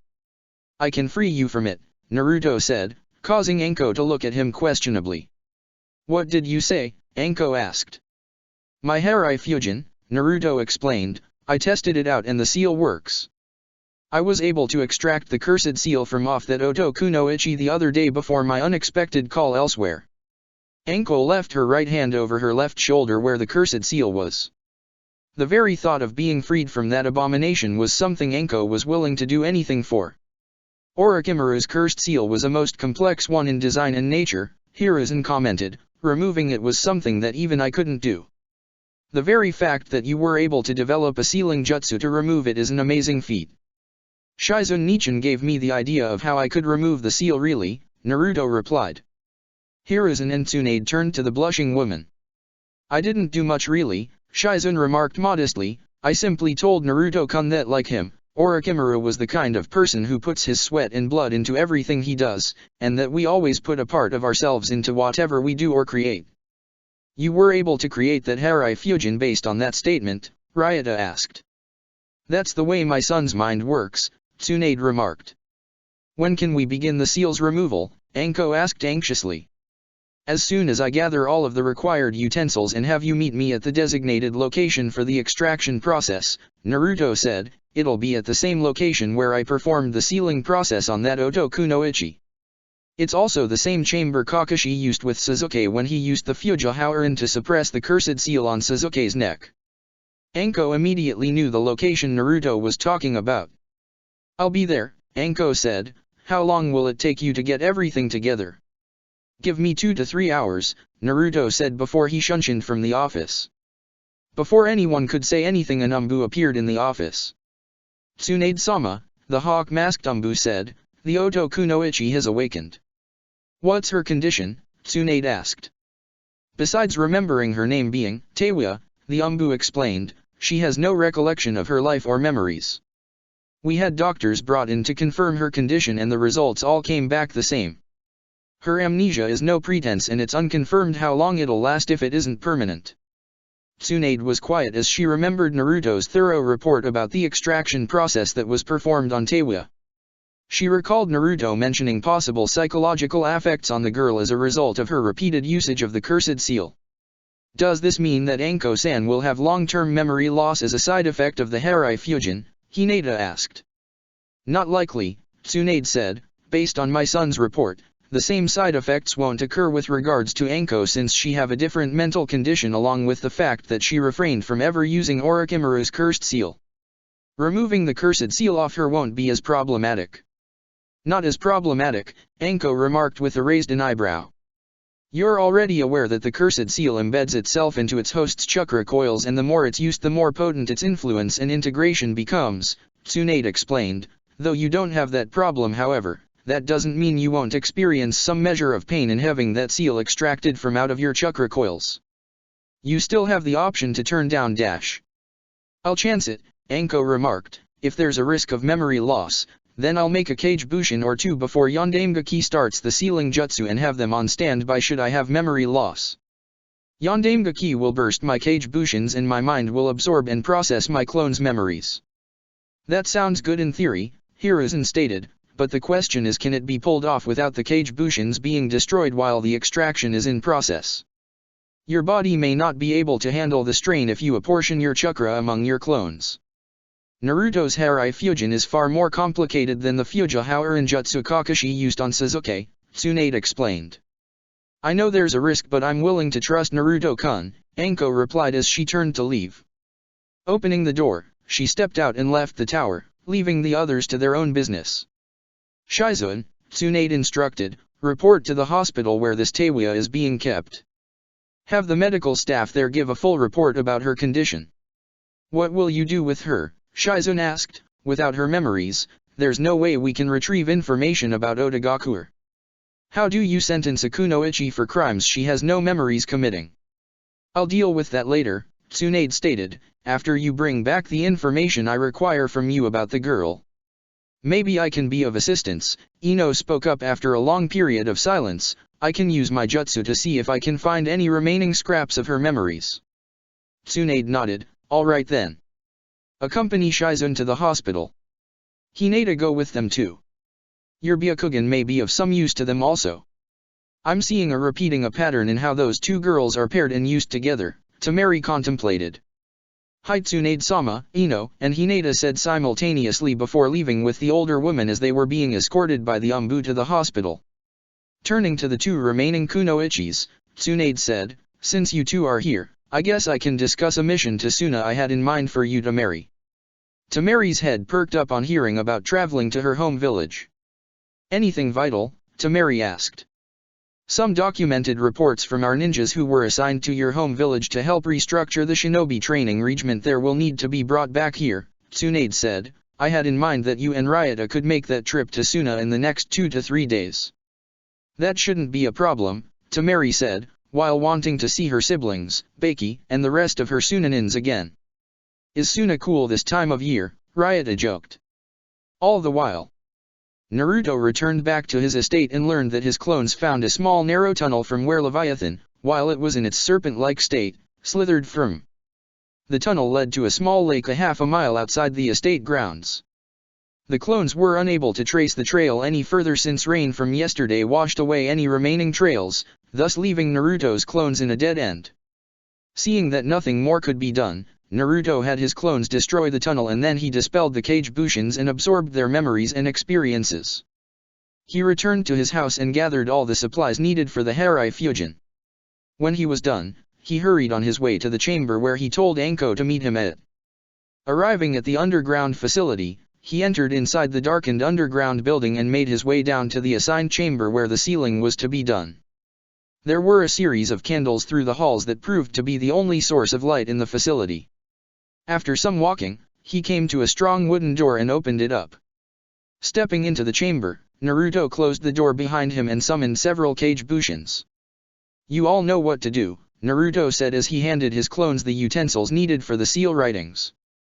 The clones got to work writing all of the seals on the ground in a circular form where Anko was to be positioned on. 2 hours later, Anko, after showering and cleaning herself up, made her way into the underground facility, hurrying to the section Naruto told her to meet him. The darkened halls echoed with her footsteps and she found the room that Naruto had told her to find. She opened the door up and looked inside. The chamber was dark with candles lit around the columns they were placed on as the only light source. However, she was intrigued by the designs that were all around most of the midsection of the chamber on the floor. The further the drawings of the seals went toward the center, the more complex the designs became. Damn, Anko remarked at the level of factors that had to go into the designs, this had to take forever. An hour and 40 minutes actually, Naruto said as he watched Anko close the door behind her. You work fast Yondaime Hokage, Anko remarked. I like to be efficient and on the mark, Naruto replied. I have faith in your abilities, but let me ask the stupid question anyway, Anko asked. Will I suffer memory loss or any other psychological side effect? What brought this up? Naruto inquired. Anumbu came into Tsunade-sama's office just moments after you left, Anko explained. He reported that the Otokunoichi Teiwa woke up with what may be long-term memory loss. Teiwa is her name, huh? Naruto replied. I figured that would happen as a result of her excessive usage of the cursed seal. Was anything else reported? Nothing else really, Anko said. Tsunade-sama explained your report to us about your Harai Fusion and how my risk of memories loss is rather low. Do you have second thoughts about going through with this? Naruto asked. I'll understand if you don't want to go through with this after hearing about what happened to Teiwa. Anko knew for a long time that Naruto spent a great deal of his time and energy trying to find a way to free her from Orochimaru's cursed seal. No one else in all of Konoha devoted as much of their time, interest, and resources in helping her in the way Naruto was doing. Despite the possible risk, she felt that turning down what he was offering to her, after all of his hard work and dedication, would not only be insulting but it would be foolish and inappreciative. Most things in life involves risks, right? Anko remarked, and I'm not one who intends to back out now after coming this far. So let's do this. Great, Naruto said. Now, I'll need you to strip off your clothes so I can place the essential seal drawings on your body. The thought of removing her clothes in a dark underground chamber with lit candles providing the only source of light had a rather erotic and primal feel to it. Seeing the surrounding environment, Anko decided to have a little fun. She smiled as she removed her trench coat from off her herself and placed it down on the floor. She then removed her sandals and leg guards, but when she got to her mini skirt, she moved a little more to the shadows but with enough light so Naruto could still see her.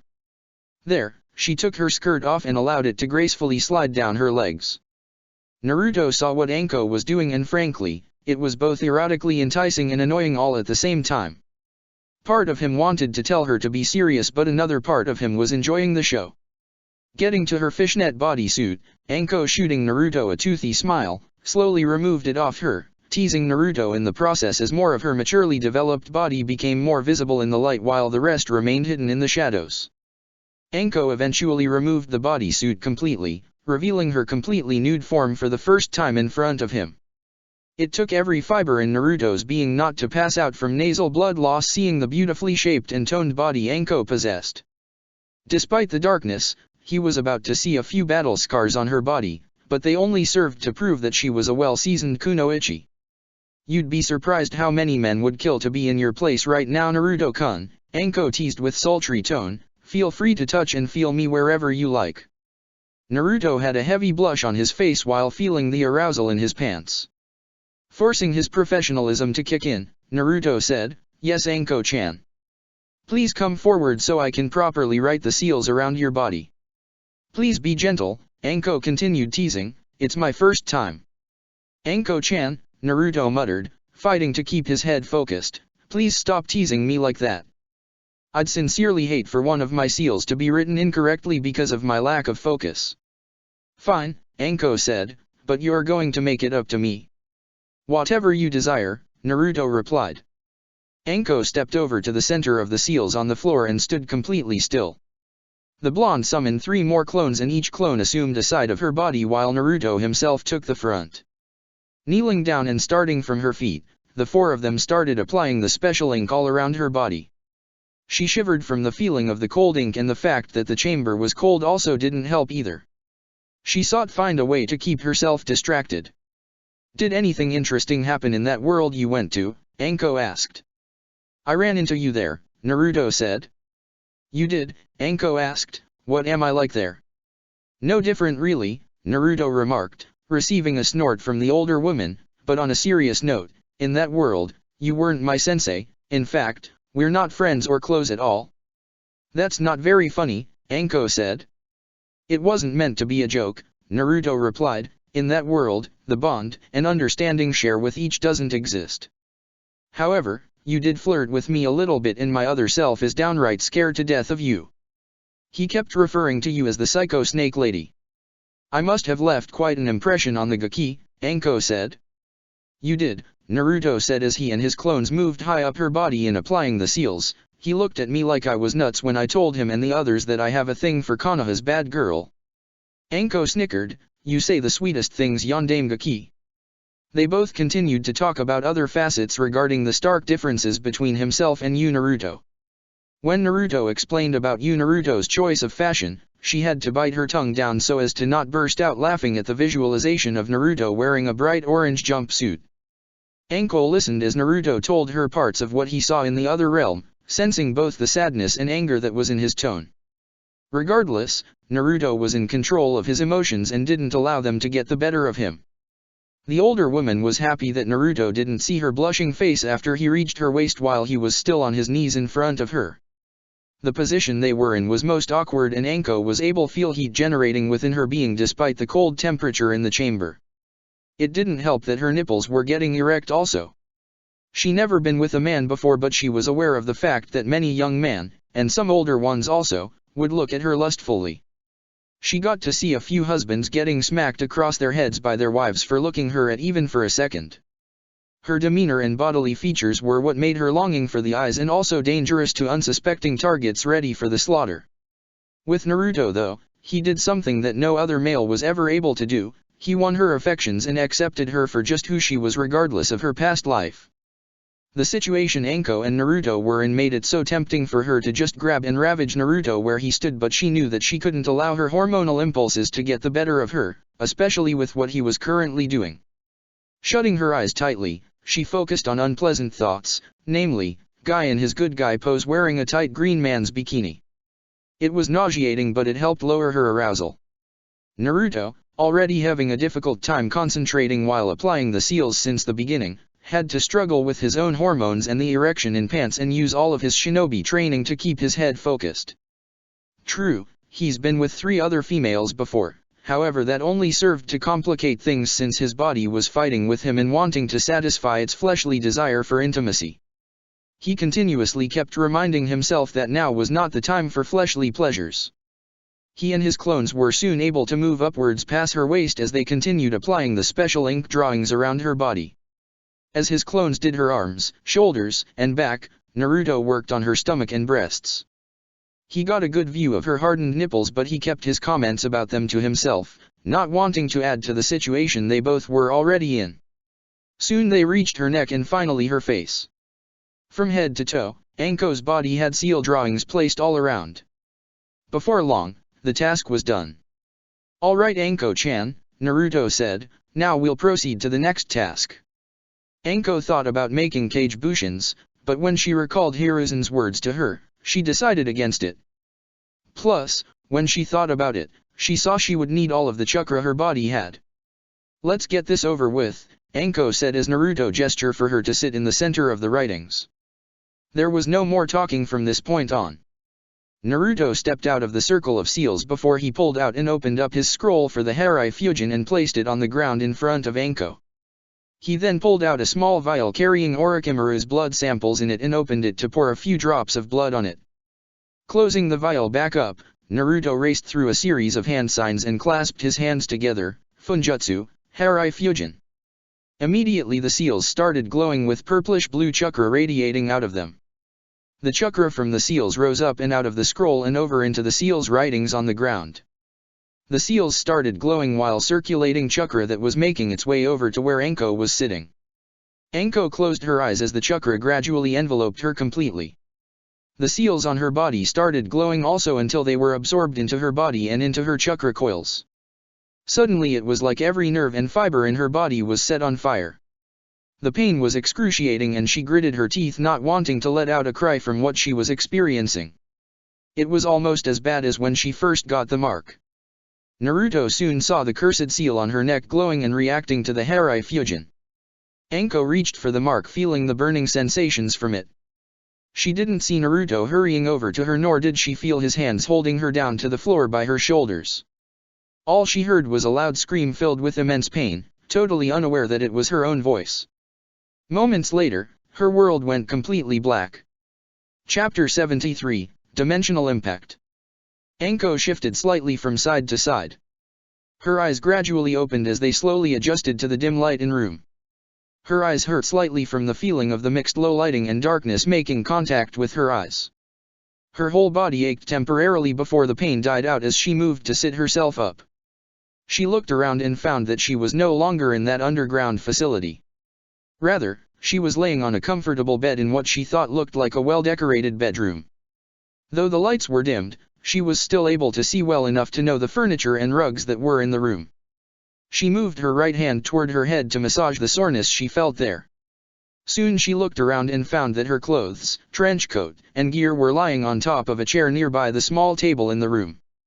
Anko looked and found that she was dressed in a purple nightgown and that an 4 needle was inserted into her left arm. It was more than obvious to her that she wasn't at the hospital, especially since the hospital staff didn't dress their patients in nightgowns. "You're finally awake," a voice spoke from the side of the room. Anko turned to see Naruto, wearing his dark blue ninja pants, ankle bandage wrappings and white tank top, standing by the doorway looking at her. Anko looked at the younger male. "Where am I?" Anko asked tiredly. "My house," Naruto answered. "I brought you back here after the sealing procedure. You have a lovely body and figure, Anko-chan, but damn, you're not light." "Ugh, up yours," Anko shot back. "How do you feel?" Naruto asked. In reply, she said, "Like hammered shit." "Colorful words," Naruto remarked cynically. "Ugh," Anko groaned, "how long was I knocked out?" "A couple of hours," Naruto said. "A couple of hours?" Anko asked incredulously. "That's right," Naruto confirmed, "it's nighttime now. During the sealing process, you started screaming loudly as you went into a violent spasm, forcing me to hold you down before you lost complete consciousness. All in all, the sealing process was a complete success, though the experience was rather taxing on your body." "Any side effects I should know of?" Anko asked. "Do you remember anything about yourself and who I am?" Naruto asked. "Don't ask me stupid questions, Yondaime Hokage," Anko replied, "or I'll use my snakes to violate you in the worst way." "Yep," Naruto remarked dryly, "you're definitely the same psycho snake lady, Anko-chan. But you're in no condition to have your twisted way to me, not like I'd actually let you use your snakes on me in that manner anyway." "Says you, Yondaime Hokage," Anko shot back, "you know I always have a way of catching you off your guard." Naruto remarked, "Whatever. In any case, while you were knocked out, I ran medical checkups on you and made sure that the sealing procedure didn't result in your suffering any physical injury or damage to your chakra coils." "And how did that go?" "Your chakra coils sustained minimum levels of strain but nothing serious," Naruto elaborated. "You'll be out of commission until dash." "Out of commission?" Anko interjected. "Doctor's order, Anko-chan," Naruto said, playfully wagging his finger at her like an adult scolding a child. "Like I said, your chakra coils sustained some temporary levels of strain but nothing critical. And as a certified medic nin, I find you unfit to return to duty because of that handicap. The best thing for you to do now is rest and allow yourself to heal and gain your strength back." Naruto would resort to using his rank to sway her if she wouldn't listen to reason. Thankfully, that never happened as Anko sighed. "Fine. I'll comply, Yondaime Hokage." "That's what I like to hear," Naruto smiled. Anko stuck her tongue out at him. "Since you're awake," Naruto suggested, "let me run some examinations on you and determine when you can return to duty again." It wasn't that Anko didn't like vacations, but the last 2 days after Naruto vanished were rather slow and dull with nothing for Anko to do. She wanted some action and fun, hell, even the one-sided spar with Hanabi provided Anko with some measures of entertainment. Going to the bed, Naruto focused green chakra into his hands as Anko removed the bed sheet off her body. The blonde passed his glowing hands above and over her whole body. After 15 minutes, Naruto was finally done. He removed the 4 needle out of her arm and healed up the needle insertion that had been made in her arm.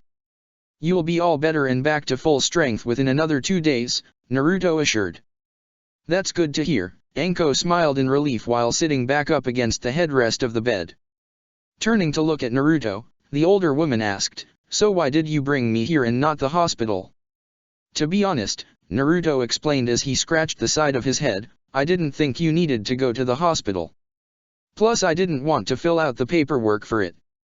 I knew where you live but I couldn't leave you unattended either. So I shunshined with your unconscious form back to my place where I cleaned and dressed you up before bringing you into this room to rest and recuperate. So you've been looking after me the whole time, Anko acknowledged. Only for a couple of hours, Naruto added and grinned. As a medicnin, I know how to personally care for my patients' physical needs. Anko couldn't help but laugh at that. She felt happier than she could ever remember. After over 10 years, she was freed from the abomination her former sensei marked her with. She just felt like celebrating and go out screaming happily that she no longer had the cursed seal. In her excitement, she jumped onto Naruto, wrapping her arms around his neck. He was surprised as he managed to grab her thighs to prevent her from falling. Naruto-kun, you have no idea how happy you made me, Anko smiled at him with a few tears coming down her face. Thank you. Naruto couldn't help but smile back with Anko in his embrace. She really did look happy, and the smile she gave him wasn't one of her typical twisted types, nor was it the kind she used to intimidate others. This one showed genuine happiness and appreciation, and in Naruto's opinion, it made Anko look beautiful, along with the fact that she was wearing only her nightgown and panties. Anko knew she owed Naruto for this. From now on she didn't have to worry when or if her cursed seal would act up and give her trouble. When she went on missions now she could do so without the worry of the mark getting in the way. With the seal gone, she saw that she could start training harder now and without the cursed seal interfering. In time she could finally get to full Jounin rank, she realized. After all, Orochimaru's mark had a way of slowing her training down. Anko always had to be cautious because if she pushed herself too hard, the cursed seal would flare whenever she was weak and vulnerable, and then it would try to push for more. Now she saw that, could finally see what she was truly capable of without the seal interfering. I'm happy that I was able to help you, Anko-chan, Naruto said. It took quite a while, but I'm happy that all of my hard work paid off in the end. Anko moved her head off his shoulder as she grabbed his head and kissed him hotly. Naruto felt her tongue dancing with his as he felt heat rising in his body. She wrapped her arms around his shoulders again and pulled him closer to her, pressing her breasts into his chest. He knew he had to maintain control of himself while reminding himself what he had to care of later. To her disappointment, Naruto slowly pulled his lips away from hers as he partly pulled away from her. As much as I hate interrupting our little fun, Naruto said, but I still have some things I have to take care of. Fine, Anko pouted, I take it that you'll be busy for the rest of the evening. Not exactly, Naruto admitted, Kaa-chan and the others will be coming by in another hour. The girls and I will explain everything about our time in the other dimension in more details then. I'm sure it'll be an interesting story to hear. Much of it distasteful, Naruto replied, but I'll be happy to get it off my chest. And then what? Anko asked. I'll make a request to Kaa-chan, Naruto said, there's something very important that I want her to do. And what would that be? You'll find that out later. Leaving me in suspense, Anko snorted, you're mean. It's something that I've been giving a lot of thought to, especially after my time in that other universe, Naruto explained. It's something I strongly feel that must be done, regardless of the outcome. Quite a gamble you're taking, Anko remarked. Many things in life require taking chances while not being totally sure of the results, Naruto replied, and I'm not afraid of taking chances. Speaking of chances, Anko said, any chance of having an opening in your schedule tomorrow? I haven't planned anything yet for tomorrow, Naruto admitted, so it's still open for now. That's great, Anko cheered, because we have to celebrate my removal of the cursed seal. You want to throw a party? Naruto asked with a raised eyebrow. I said nothing about throwing a party, Anko clarified, but I like for us to celebrate this, just the two of us. Say what?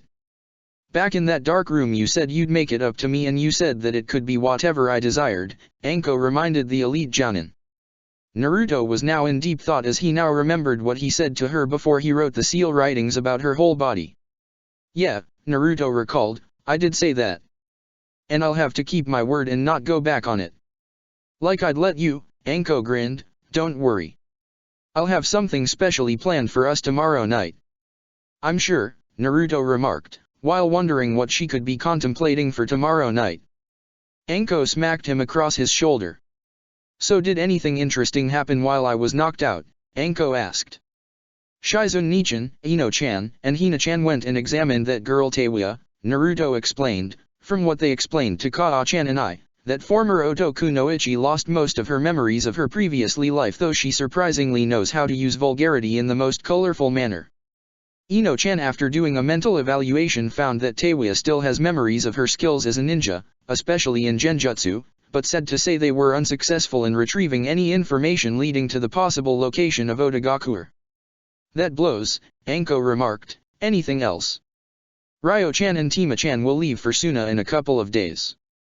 Tima-chan is really looking forward to seeing her younger brothers and her former sensei again, along with the rest of Suna.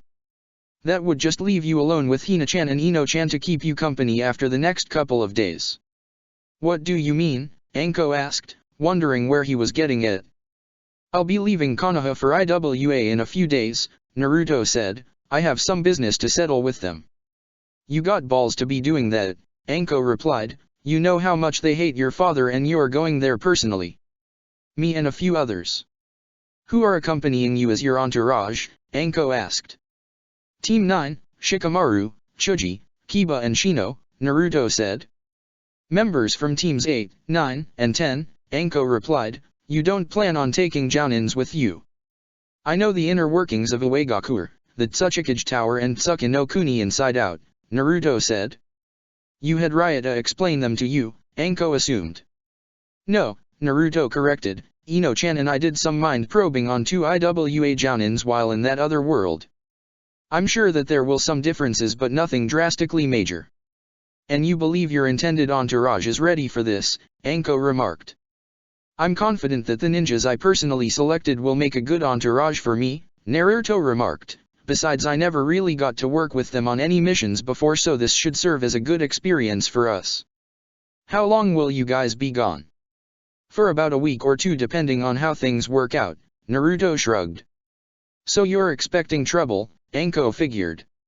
I'm not expecting, I'm counting on it, Naruto made clear. In any case, I'm sure you'd like to have something to eat, yes. Food would be nice, Anko said, so long it's not that hospital food garbage.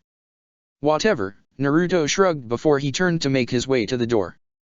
Naruto-kun, Anko called out to him with a softer tone, causing the elite Jounin to turn to look back at her. Yes. Anko, while rubbing the spot on her left shoulder where the cursed seal used to be, replied, thank you. Don't mention it, Naruto smiled. An hour later. It was now late at night and many couples in Konoha were out in the town either on dates or enjoying the nighttime walk around the village. Meanwhile, Hiruzen, Tsunade, Jiraiya, Shizuan, Kakashi, and the girls were all assembled together in the living room in Naruto's mansion. Anko was dressed back in her clothes and sitting in the living room with the others. After everyone was assembled, Naruto, Hinata, Temari and Ino went into great details explaining everything that happened to them while in Naruto's universe. The four of them were careful to leave out the parts of them sleeping together and doing other intimate activities. Despite this, however, the others in the room sensed that there were parts of the story that was left out, but they didn't bother to ask about it. Naruto was a bit emotional about what life for him had to be like as he explained in lengthy details everything that happened to his little brother while living in Konoha. Tsunade, Jiraiya, Hiruzen, and the other older ninjas present were supportive and encouraged Naruto to continue. It was a long while before the four of them were done. The group was left with mixed emotional feelings of amazement, happiness, shock, anger, sadness, and disappointment. They couldn't believe how one mistake Minato made in performing the Shiki Fusion altered their timeline to such an extreme level. And that was in complete contrast with Minato, who executed the Shiki Fusion properly. The two Sunins felt disappointment and anger in their counterparts' failures in being there for Naruto all his life. Hiruzen was saddened and disappointed in his counterpart's failure in protecting Naruto the way he should have. He was surprised in how his counterpart died battling Orochimaru during the invasion of Konoha. Anko was already aware of some of the things Naruto went through after, and Naruto told her about it back in the underground facility. But after hearing the entire story, she found that her experience with Orochimaru paled in comparison. Plus it gave her a better understand of how he and Ino knew what they knew about IWA, the Tsuchikage Tower and Tsuki no Kuni all together.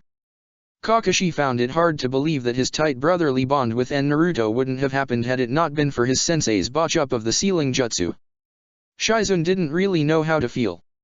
It was clear that her alter ego was still an older sister figure to Naruto, but they didn't have the same brother-sister relationship as she and Naruto had. Ryota was most surprised about how things for her and Naruto's were so different. She hoped the best for her counterpart after all the time she spent watching and protecting Naruto, though she was originally sent to spy on him. One of the hugest factors that surprised the group was when they explained how Naruto killed the Tsuchikage and with the girl's help, made it look like the work of the Akatsuki. The ingenuity of their plan was flawless and the group applauded its success.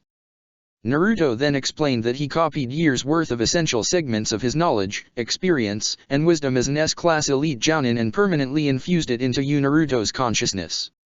That was a dangerous gamble you took, Naruto, Hiruzen said. There's no telling what side effects that stunt will trigger on the boy's mental development. I'm sure it can't be any worse than my little brother's mistreatment by the villagers and how the teachers at the academy did everything in their power to sabotage his development, Naruto retorted. Hiruzen gave no reply to Naruto's retort.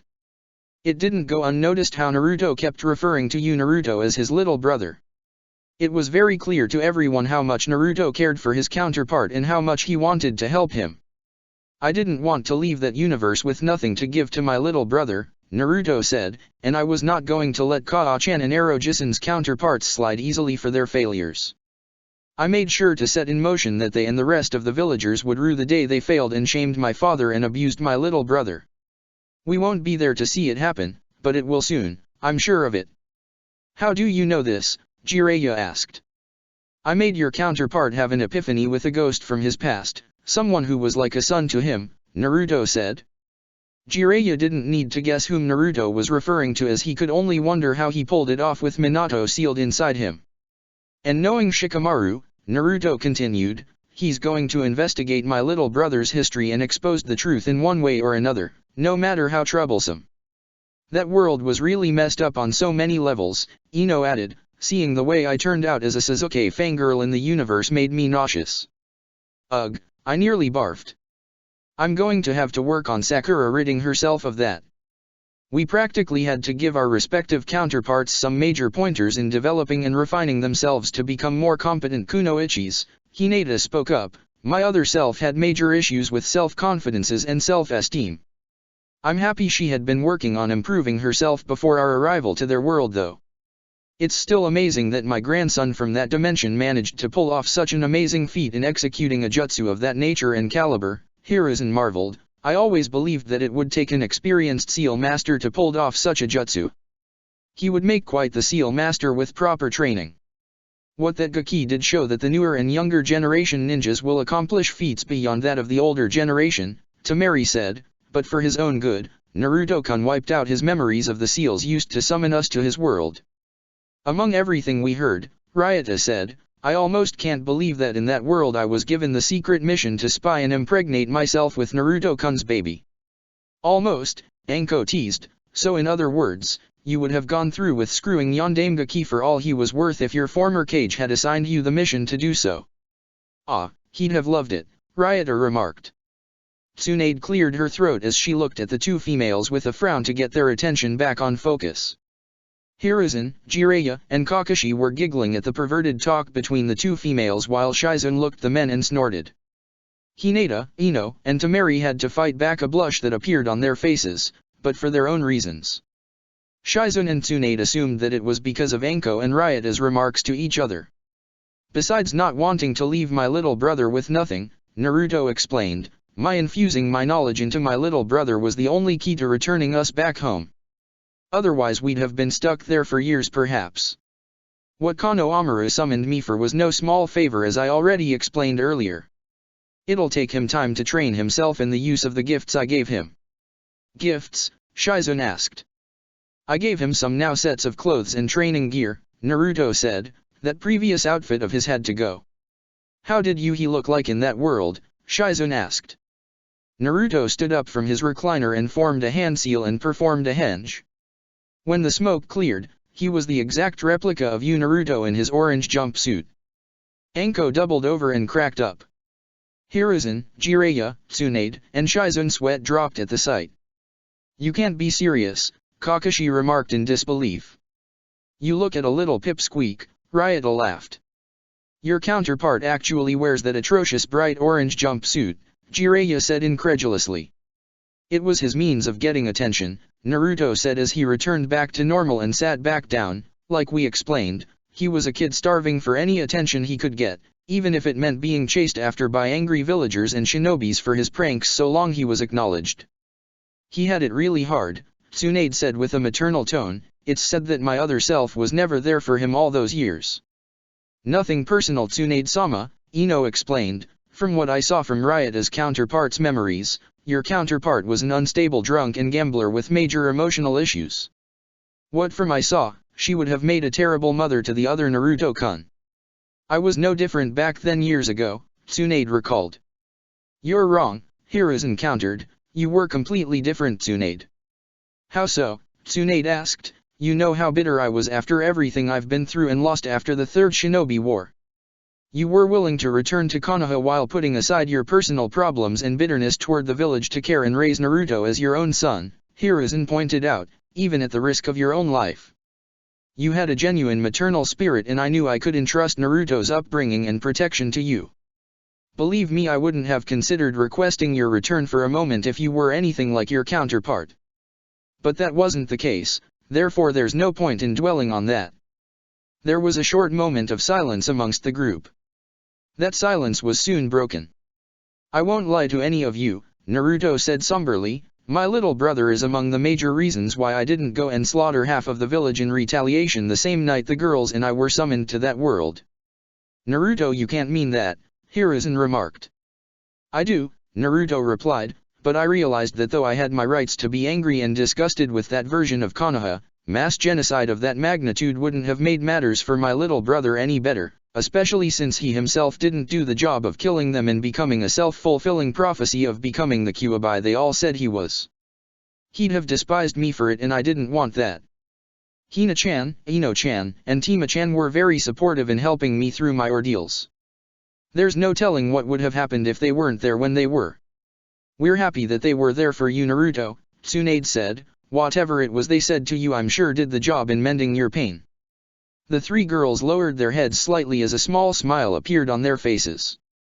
It was nothing really, Temari said. We did what we could to help and console him. Naruto-kun would have done the same for us, Ino added. We did what we could to heal him, Hinata said. We love him and we didn't want to see him change for the worst. He's very lucky to have girls like you in his life, Kakashi said. I'm lucky to have all of you guys in this room in my life, Naruto remarked. You all are my family and closest friends and I never want to take that for granted. I love you all with everything I am. Jiraiya was about to say something but before he could utter a word.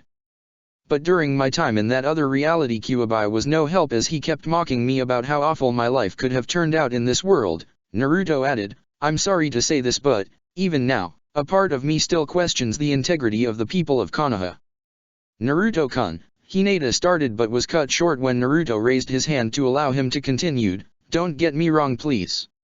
I do have a great love for the villagers and I would readily give my life to protect all those precious to me. As I grew and lived in Konoha, the people have come to love and accept me as the son of Yondaime and Godame. They acknowledged me as Konoha's second Flash and the Namikaze clan leader.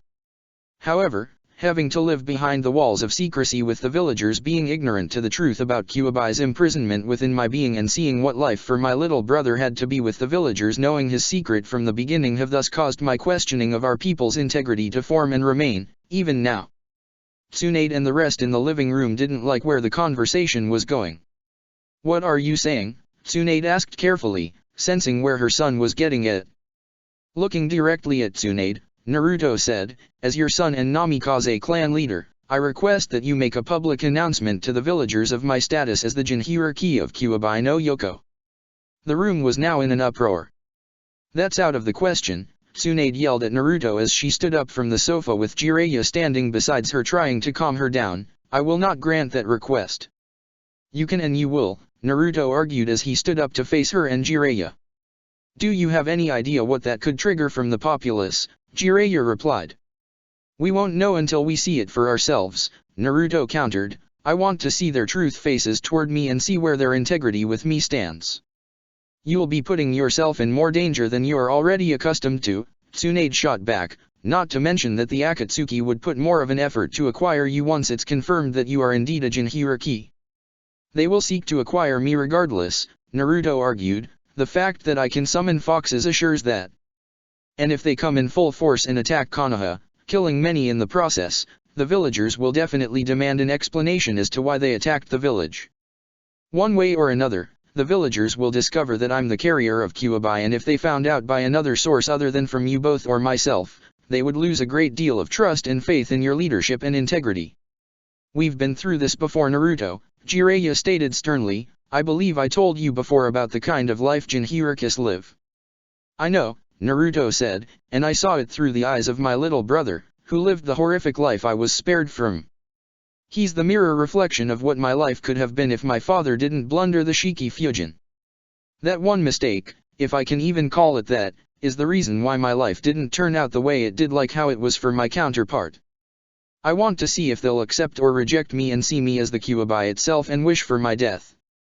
Naruto, Tsunade argued but was cut off. Years ago Ji-san, while he was Hokage, made a law decreeing that I'm within my rights to reveal my secret to whomever I choose and trust, Naruto interjected, as I choose to have it declared to the entire village, explaining why my father chose me to be the vessel to imprison the Kyuubi. And if they don't accept you and see you as the latter, Kakashi asked, then what?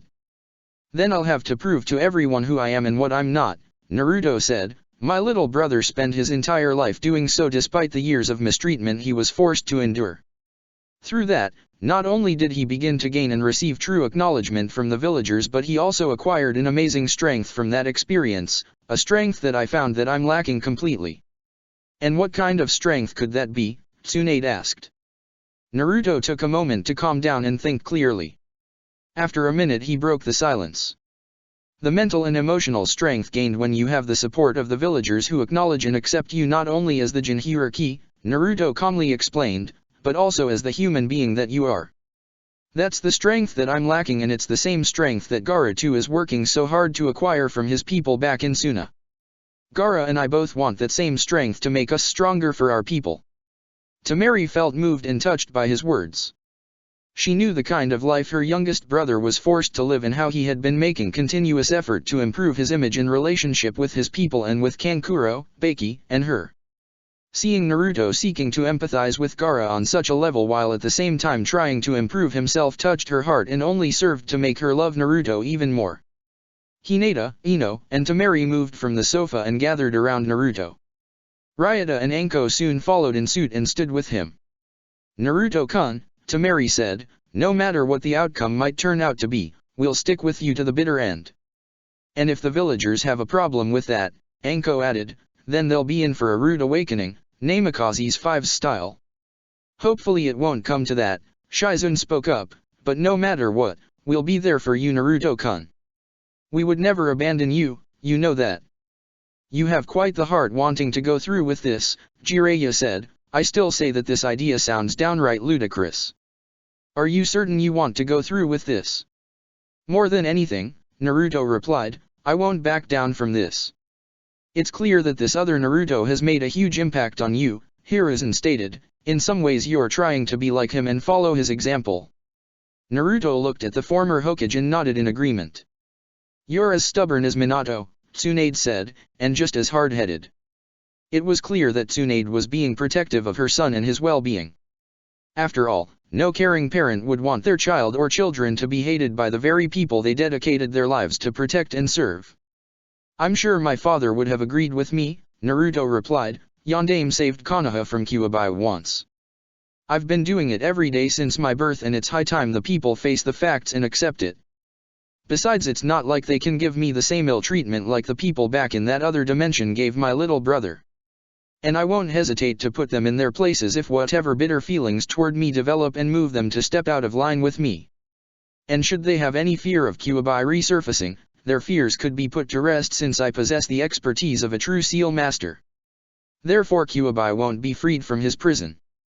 Remembering that Minato was sealed into Naruto served to make the blonde Sunin calm down. If there were a chance of the seal weakening, Minato would be right there to help fix the problem at a moment's notice. Tsunade saw the look in Naruto's eyes. She wanted to persuade him into reconsidering what he wanted her to do, but she knew that if she were to use her authority as Hokage to overrule him, he would resent her, with a large strain on their relationship formed. Plus it was clear to the Slug Princess that Anko and the other girls were backing Naruto up. Sighing, Tsunade consented with some reluctance. Very well. I'll grant your request and make the announcement in 3 days' time. Thank you, Kaa-chan, Naruto thanked. Making that speech won't be easy to say the least, Tsunade said. I need a drink and lots of it. I'm sure we can come up with an explanation to give to the populace, Hiruzen said. Despite your worries, it would have a huge impact on the people if they were to hear from your own mouth how your son was made into a living, sacrificed for their sakes by his own father. Whatever the reaction, we'll be there for Naruto. I'm sure there will be those that will continue to acknowledge him as Naruto and not the Kyuubi. What I'm concerned about also is Orochimaru's possible survival based on Naruto's explanation. Somehow I believe we'll find the answers in Orochimaru's book, Naruto said. His book? Hiruzen asked with a confused look. He had a book called Blood Double that was locked away in Umbu archives, Naruto explained. I've been working on deciphering the coded writings for some time, but I should be able to make a breakthrough in time. Perhaps that young girl in the cryptography unit can be a real help to you, Tsunade suggested. Shiho is her name. She's 13 years old and has been training in that unit for some time. Shiho is it? Naruto contemplated. I'll seek her out tomorrow then. What became of Leviathan? Kakashi asked. I was planning on disposing of him, seeing that there wasn't anything further to find about Otogakure, Orochimaru, and his possible hideouts, Naruto said. Orochimaru had a skill for deception and covering his tracks, Jiraiya spoke up. Which leads me to question what really happened when I last fought him, Naruto remarked. Where are you getting at? Ryota asked. Hear me out, Naruto theorized. It's only a theory, but we were all there when I took out and killed Orochimaru. Though Ryo-chan and I were unconscious, but all of you were there when Ji-san personally decapitated Orochimaru's corpse before having that Sunin's body destroyed by the Umbu that were present there. What's this all leading to? Anko asked. What better way to make everyone believe you're dead than by having them witness what was believed to be your ultimate demise, Naruto stated, especially with a body to find that would promptly be destroyed rather than examined. It was Orochimaru we saw, Anko said. After he transformed into that white snake monster before turning into a pool of mud and sinking into the ground, Naruto said, Orochimaru was back to his normal form rather quickly before returning back to the surface. That's the part that bothers me. I see where you're getting at with this, Hiruzen said. I don't like it, and in fact, I don't think any of us in this room does. But there are some measures of logic in your explanation. It's only a theory, Naruto replied, but nothing can be proven until his book is deciphered and interpreted. Turning to Hinata, Naruto requested, Hina-chan, can you get your teammates Shino and Kiba to go with you and investigate the terrain where Orochimaru and I last fought? There may be some clues and remains that we and the Umbu might have overlooked. I'll do what I can, Hinata agreed. Looking at the former Hokage, Naruto asked, Ji-san, what became of the scroll that possessed the secrets to the Hokuseki Kukiyos? I sealed it away, Hiruzen answered. Where? Naruto asked. You don't need to know, Hiruzen replied, but trust that when I die, its secrets will die with me. Looking underneath the underneath, Naruto read between the lines of Hiruzen's word to him. He had a good idea where Hiruzen sealed the scroll of the Hokuseki Kukiyos. Tsunade and the others stayed and talked for another hour and a half before they decided to retire for the night and return home. After all of his guests left for home, the girls showered and cleaned themselves up before turning in. Anko decided to stay over for the night in the same room Naruto placed her in earlier for her recuperation, while Ryota retired to her own room for the night. Naruto, being the last to head to bed after getting cleaned up himself, returned to his master bedroom in his boxers with his towel around his shoulders. Entering his room, he found Hinata, Temari, and Ino waiting for him on his king-sized bed. And as before, since their first night with him, they were wearing nothing but their panties. Ready for bed, Naruto-kun? Hinata asked. Just about, Naruto said as he closed the door behind him. The following day, Naruto made his way through the village and over to the cryptography unit as suggested by Tsunade. Entering the facility, he looked around and asked one of the workers for a young girl named Shiho. He was directed to the study room where she was currently doing some work in. He arrived at the study room and found a girl with light brown hair tied in a ponytail that reached down her back and wearing round glasses sitting at a desk reading a dark brown colored thick book from the unit's archive and taking notes from it. Clearing his throat, Naruto caught the girl's attention as she turned and looked into his direction. "Shiho, I presume," Naruto introduced. The girl looked at the older teen standing by the door and immediately recognized him. She nodded. "Yes, Namikaze Naruto-san. I was referred to you personally by my Kaa-chan herself," Naruto explained. "The Hokage has faith in your ability to help me with a problem that I've been working on for some time." "I'm happy she believes that," Shiho smiled as she stood from her seat to face him. "I'm still in training, but I'll help in whatever way I can. So how can I be of service to you?" Chapter 74, Second Chances. Naruto stood before Shiho and pulled out a written document with Tsunade's signature and seal on it. "My Kaa-chan," Naruto said, "is treating this task as an S-rank assignment, though no time duration was specified, and I would like very much for you to help me carry this out, please." Naruto reached into the right pocket of his Jounin vest and retrieved a particular book. He showed it to the young girl, who took a look at it. "This book was written by Orochimaru some years ago," Naruto explained. "I retrieved it from the Umbu archives and I've been trying to decipher its writings ever since. From that time till now, all of my efforts to decrypt the contents in this book have failed. I was hoping that you could be an asset in succeeding where I could not. That is, if what I asked isn't too much dash." "No, Naruto-san," Shiho smiled brightly, "it would be a privilege to lend my services to you. I'll do whatever I can to help." "Thank you," Naruto nodded, "I would appreciate that very much." Naruto handed the book over to her. She took the book and read its title. "Blood Double," Shiho read. "What do you speculate that this book contains?" "A link between my last battle with Orochimaru and his possible survival," Naruto replied.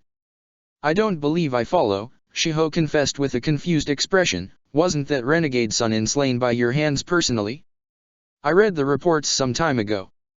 "Many have," Naruto admitted, "but recent events and evidence I found in my estate now leaves me to question Orochimaru's death. I believe that this book holds the keys to answering the puzzle that's surrounding the topic of Orochimaru." Shiho nodded and opened the book. True to Naruto's words, she found that the written contents in the book were indeed coded in some form. "This will require some time to interpret," Shiho said before looking up at Naruto. "I'll get started right away." Elsewhere, Hinata and the rest of Team 8 were making their way the area where Orochimaru and Naruto last fought. Hinata explained to Shino and Kiba what it was that Naruto wanted them to do. After hearing her out, they found her explanation logical, though the matter of Orochimaru's possible survival was rather troubling for them, considering the fact that they, like many others, eyewitnessed what was saw to be Orochimaru's demise. As the trio was moving from tree to tree, Kiba as well as Shino sensed a form of afterglow from their female teammate. They saw that despite the seriousness of the mission Naruto requested of them through her, that Hinata was happier than normal. Both boys figured what might have been the reason, but decided not to delve into Hinata's personal business concerning her private life. Kiba concluded to himself that Naruto must have pressed all the right buttons with Hinata while they were away on their mission with Temari and Ino. Kiba soon broke the silence. "Are you certain that we'll find anything? Are you questioning the validity of Naruto's claim?" Shino asked. "Nothing of that nature," Kiba replied, "but it's been more than a month since that incident, and possible organic evidence, regardless how small, might have long deteriorated or were washed away by rain." "That might be true," Hinata admitted, "and chances of us finding anything is rather slim. However, that slim chance is more than enough for us to see this whole thing through. At the very least," Kiba remarked, "this won't turn out to be some wild goose chase. Naruto-kun isn't one to waste time and resources taking or sending anyone on wild goose chases," Hinata replied. "I'm sure that there was something that wasn't paid attention to during Orochimaru's said to be final moments." Team 8 continued on their trek through the trees. It was a while before they arrived at their destination. Landing down on the spot where Orochimaru and Naruto were battle, the team settled down to prepare their search. "Where do we started?" Kiba asked. "I'll have my bugs scout around and do a sweep around the area," Shino suggested as he extended his arms and signaled his bugs to flow from out of his body and sweep over the ground and grass. Swarms of bugs flew out of Shino's body and over the ground. "Let's go Akamaru," Kiba said as he got back a bark in reply. The two members of the Inyazuka clan went off to search in another spot. "Byakugan," Hinata said before activating her bloodline limit to scan the surrounding environment. Back in Konoha, Naruto was leaving the cryptography building and started on his way to the hospital. There was a certain patient he wanted to see and cross-examine. Not wanting time wasted, Naruto formed a hand sign and shunshined to the entrance of the hospital. Entering the building, he was greeted by the staff that acknowledged his presence as he walked by. Arriving on the 4th floor and at the intended door, he saw an Umbu standing at the door. Naruto knew that another Umbu that was posted to keep an eye on the patient was hidden in the ceiling inside the room. "I'm here to examine the patient," Naruto said. The Umbu nodded and stepped aside and allowed Naruto to pass through without incident. Naruto opened the door and found the patient he was looking for. Currently, she was awake and sitting up on her recovery bed. He walked over to her as she turned to face him. "You must be Teiwa," Naruto said to the red-haired Kunoichi. Teiwa replied, "And what the hell do you want?" Naruto continued, "I would like to ask you a couple of questions." "I don't know many times I have to say it to you damn people," Teiwa replied in exasperation, "I can't recall a fucking thing. I have no memories of my past life. How many goddamn times must I be interrogated for it to sink in? Am I in some form of trouble or what?" "That depends," Naruto replied calmly, "because all I came here for was to inquire of your current condition and stability. I am a medic nin after all." "Oh," Teiwa said after calming down, "I thought you were coming here to probe me like everyone else has so far. You suffered a severe psychological trauma that resulted in what was confirmed to be an irreversible amnesia," Naruto explained. "Besides retaining your memories of your name, your knowledge, crafts on genjutsu and other forms of fighting, much to even my amazement, your history of your past life is a blank slate. Therefore further interrogations on you would be pointless." Was I a criminal?" Teiwa asked. Naruto had a raised eyebrow. "Why do you ask?" "I have permanent memory loss, but I'm not blind to see when I'm treated as a prisoner in this shithole," Teiwa replied. "I must have done some really badass shit that merits my stay here with dickless ninjas watching my every move. Since I woke up from my coma, it was said to me that I'm this ninja from some village called Otagakuer and that I was some henchman who used to work for this Orochimaru guy, whoever the fuck he was. I told those brainless fucks time and time again that I had no idea what the hell they were talking about, and the more they pressed on, the shittier the conversation became. Your repetitious use of profanity is a clear indication that you're making up for your lack of vocabulary and speech impediments," Naruto remarked. "What was that?" Teiwa yelled angrily, "You little fuck. I strongly advise that you watch your tongue and your manner of speaking with me," Naruto replied. "What's it to you?" Teiwa barked. "Continuous use of profanity in speech isn't appealing," Naruto said. "You'll only have everyone look at you as someone to stay far from. Like I give a horse's ass what people think of me," Teiwa remarked. "You seem to," Naruto countered. "You did mention how you feel like you're being treated like a prisoner under the belief that you must have done some really bad stuff before your memory loss." "And what if I did?" Teiwa retorted. "I'm still going to be severely punished or sent to prison for crimes I have no memories of because of someone I was in a past life." Naruto found himself in a bind after hearing Teiwa's last words. How do you punish someone with permanent memory loss? Naruto wondered. Any ideas, father? Honestly, Minato admitted, my guess is as good as yours. I never had to deal with a situation like that before. That's a lot of help, Naruto mentally remarked. Hey, Minato retorted, I'm not a walking answer key. You can't expect me to know the answer to every single problem that comes up, especially considering the one that you caused both her and yourself. What do you mean? If I recall, you used Teiwa as a lab rat to test out your prototype Harai Fusion, which in effect caused her permanent amnesia and the interrogator's inability to probe her for information, leading to Orochimaru's hideouts, and Sasuke and Kabuto's whereabouts. Your testing the full power and potential of your Harai Fusion cost you and others vital information this Teiwa could have given you. Your jutsu's success in removing Orochimaru's cursed seal was at the expense of her memories. As Naruto thought about what Minato was telling, the more it made sense to him, the angrier it made him at himself. God damn it, Naruto cursed in his mind as he smacked his hand to his face. I really screwed up, huh? What the hell is wrong with you? Teiwa asked. Naruto took a moment to calm down while trying to think of a way to handle the situation. What a mess this is, Naruto thought. 2 minutes earlier, Shizune and Shikamaru were making their way to the room Teiwa was being held in. Shikamaru read the reports regarding Teiwa's condition and found it rather annoying. He was placed in charge of the retrieval mission after Sasuke desertion, and Teiwa was the kunoichi he faced off against before Temari came and resorted to using a wind-based summoning jutsu that overpowered Teiwa completely. When they arrived in the room Teiwa was in, they found Naruto standing by the girl's recuperating bed, evidently talking to her about something. Naruto-kun, Shizune said, making both her and Shikamaru's presences known to the pair in the room. Both Naruto and Teiwa turned to see Shikamaru and Shizune approaching them. Oh great, Teiwa remarked with an annoyed demeanor, seeing Shizune again. It's you again. What do I owe the crap-ass honor? Shizune chose to ignore her comment and looked at Naruto. What are you here for? Shizune asked. Doing a check on her, Naruto said. I hope you don't intend on having more time wasted in questioning her if she can remember anything about her past. No, nothing of that sort, Shizune replied, but we're just trying to figure out what we can do with her. She has no recollections of her life or the things that she did in her past. How do you penalize someone with no memory of their actions?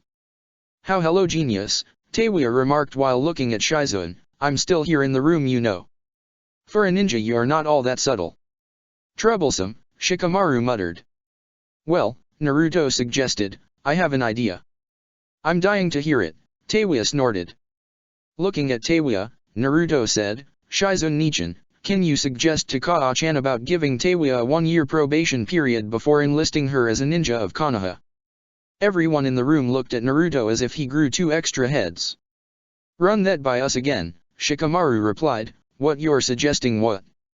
Teiwa don't have memories of her past, but surprisingly enough she still remembers her shinobi training and skills. If I recall from your report about your encounter with her, Shikamaru, Teiwa specializes in long-range genjutsu attacks. Based on your description about the way she fights, I'd say she's a BA class jounin. Perhaps Kurane could be of help with Teiwa, seeing that she also specializes in genjutsu attacks also. Wait a minute, Teiwa interjected, you're offering me an opportunity to join this village. All I'm doing is suggesting having a chance of starting over be given to you, Naruto said, granting that will be up to my Kaa-chan if she's willing to pardon your past crimes regardless of your condition. If not, you will be charged for your past crimes and sentenced to whatever penalty decided against you. Teiwa thought about what Naruto was saying. The more she did, the more she realized that she completely had nowhere else to go, and her past with Orochimaru wouldn't be too quickly forgiven in other places if word was to get out about her who she used to be.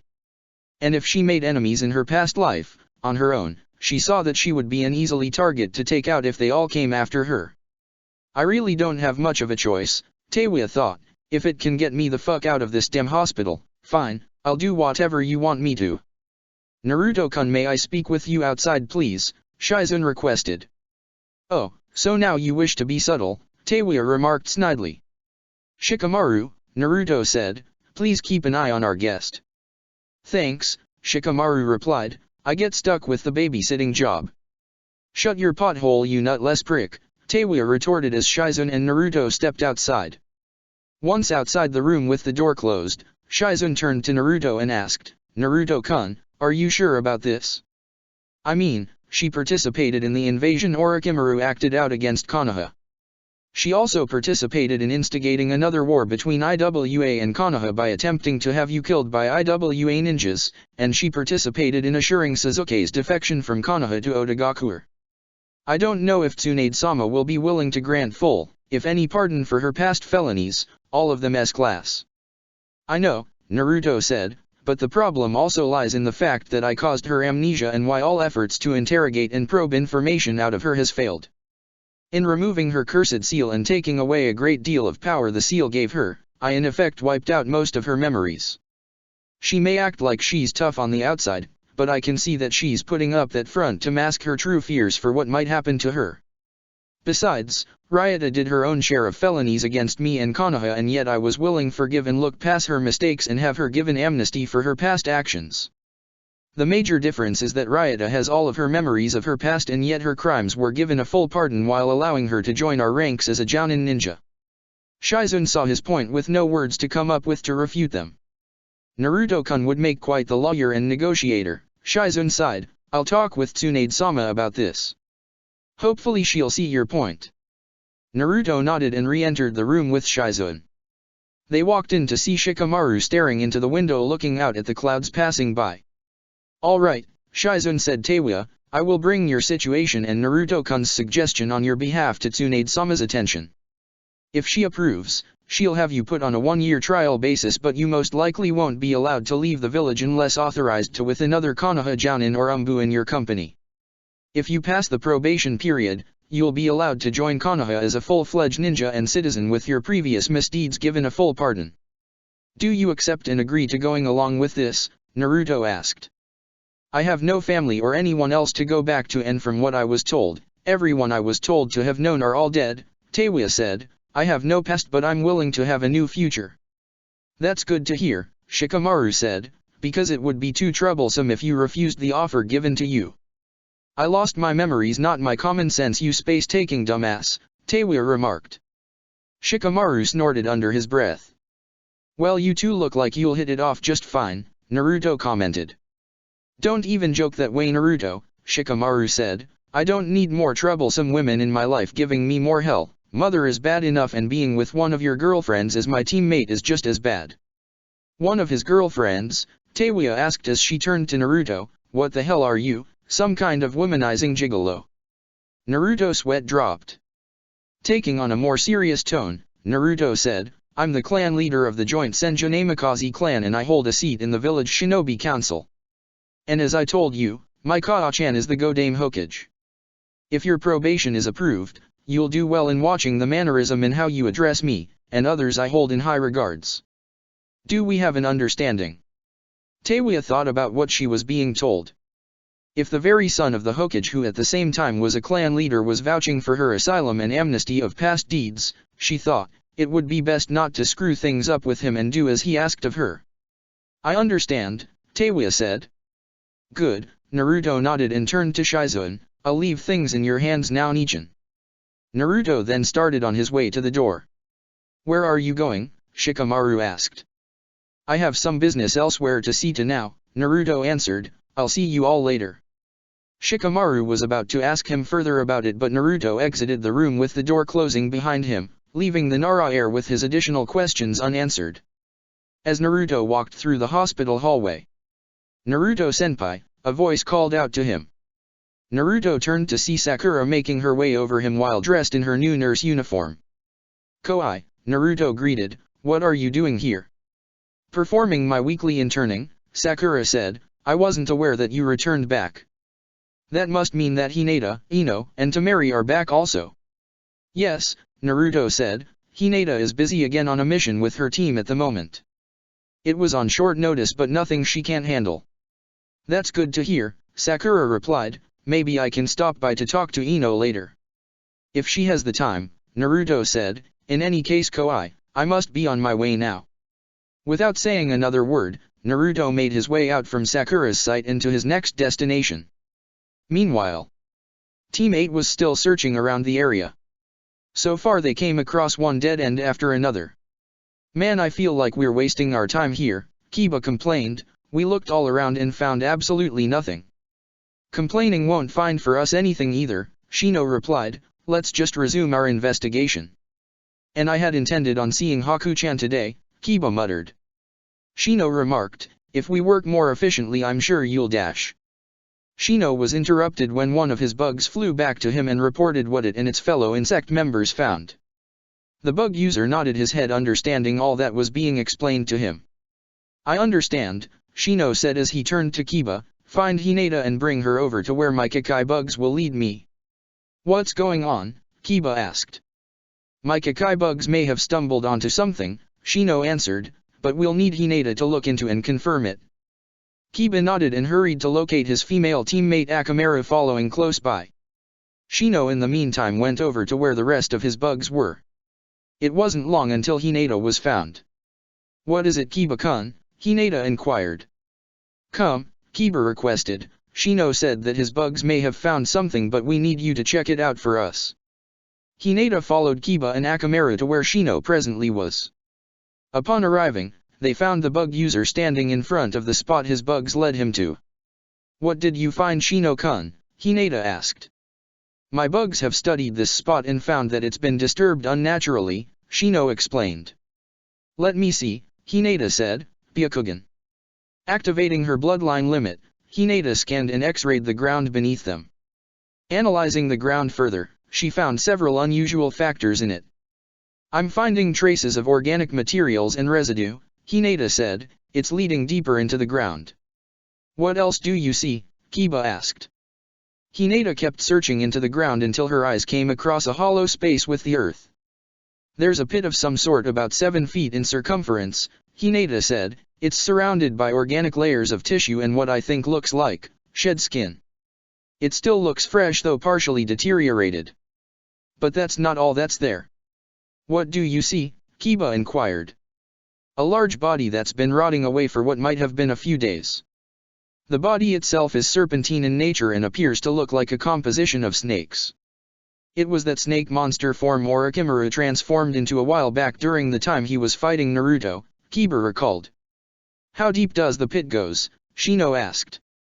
"About 12 feet, Hinata answered before looking around the area again. "This spot is approximately 30 from the spot Orochimaru's corpse was laid after he emerged from out the ground after changing back from that snake monster form he was in. Yet you said that the body you saw inside that pit looks to have been deteriorating for the past few days," Shino deduced, though Naruto's battle with Orochimaru took place much weeks earlier. "It doesn't add up," Kiba stated. "Flesh decay doesn't take that long to process."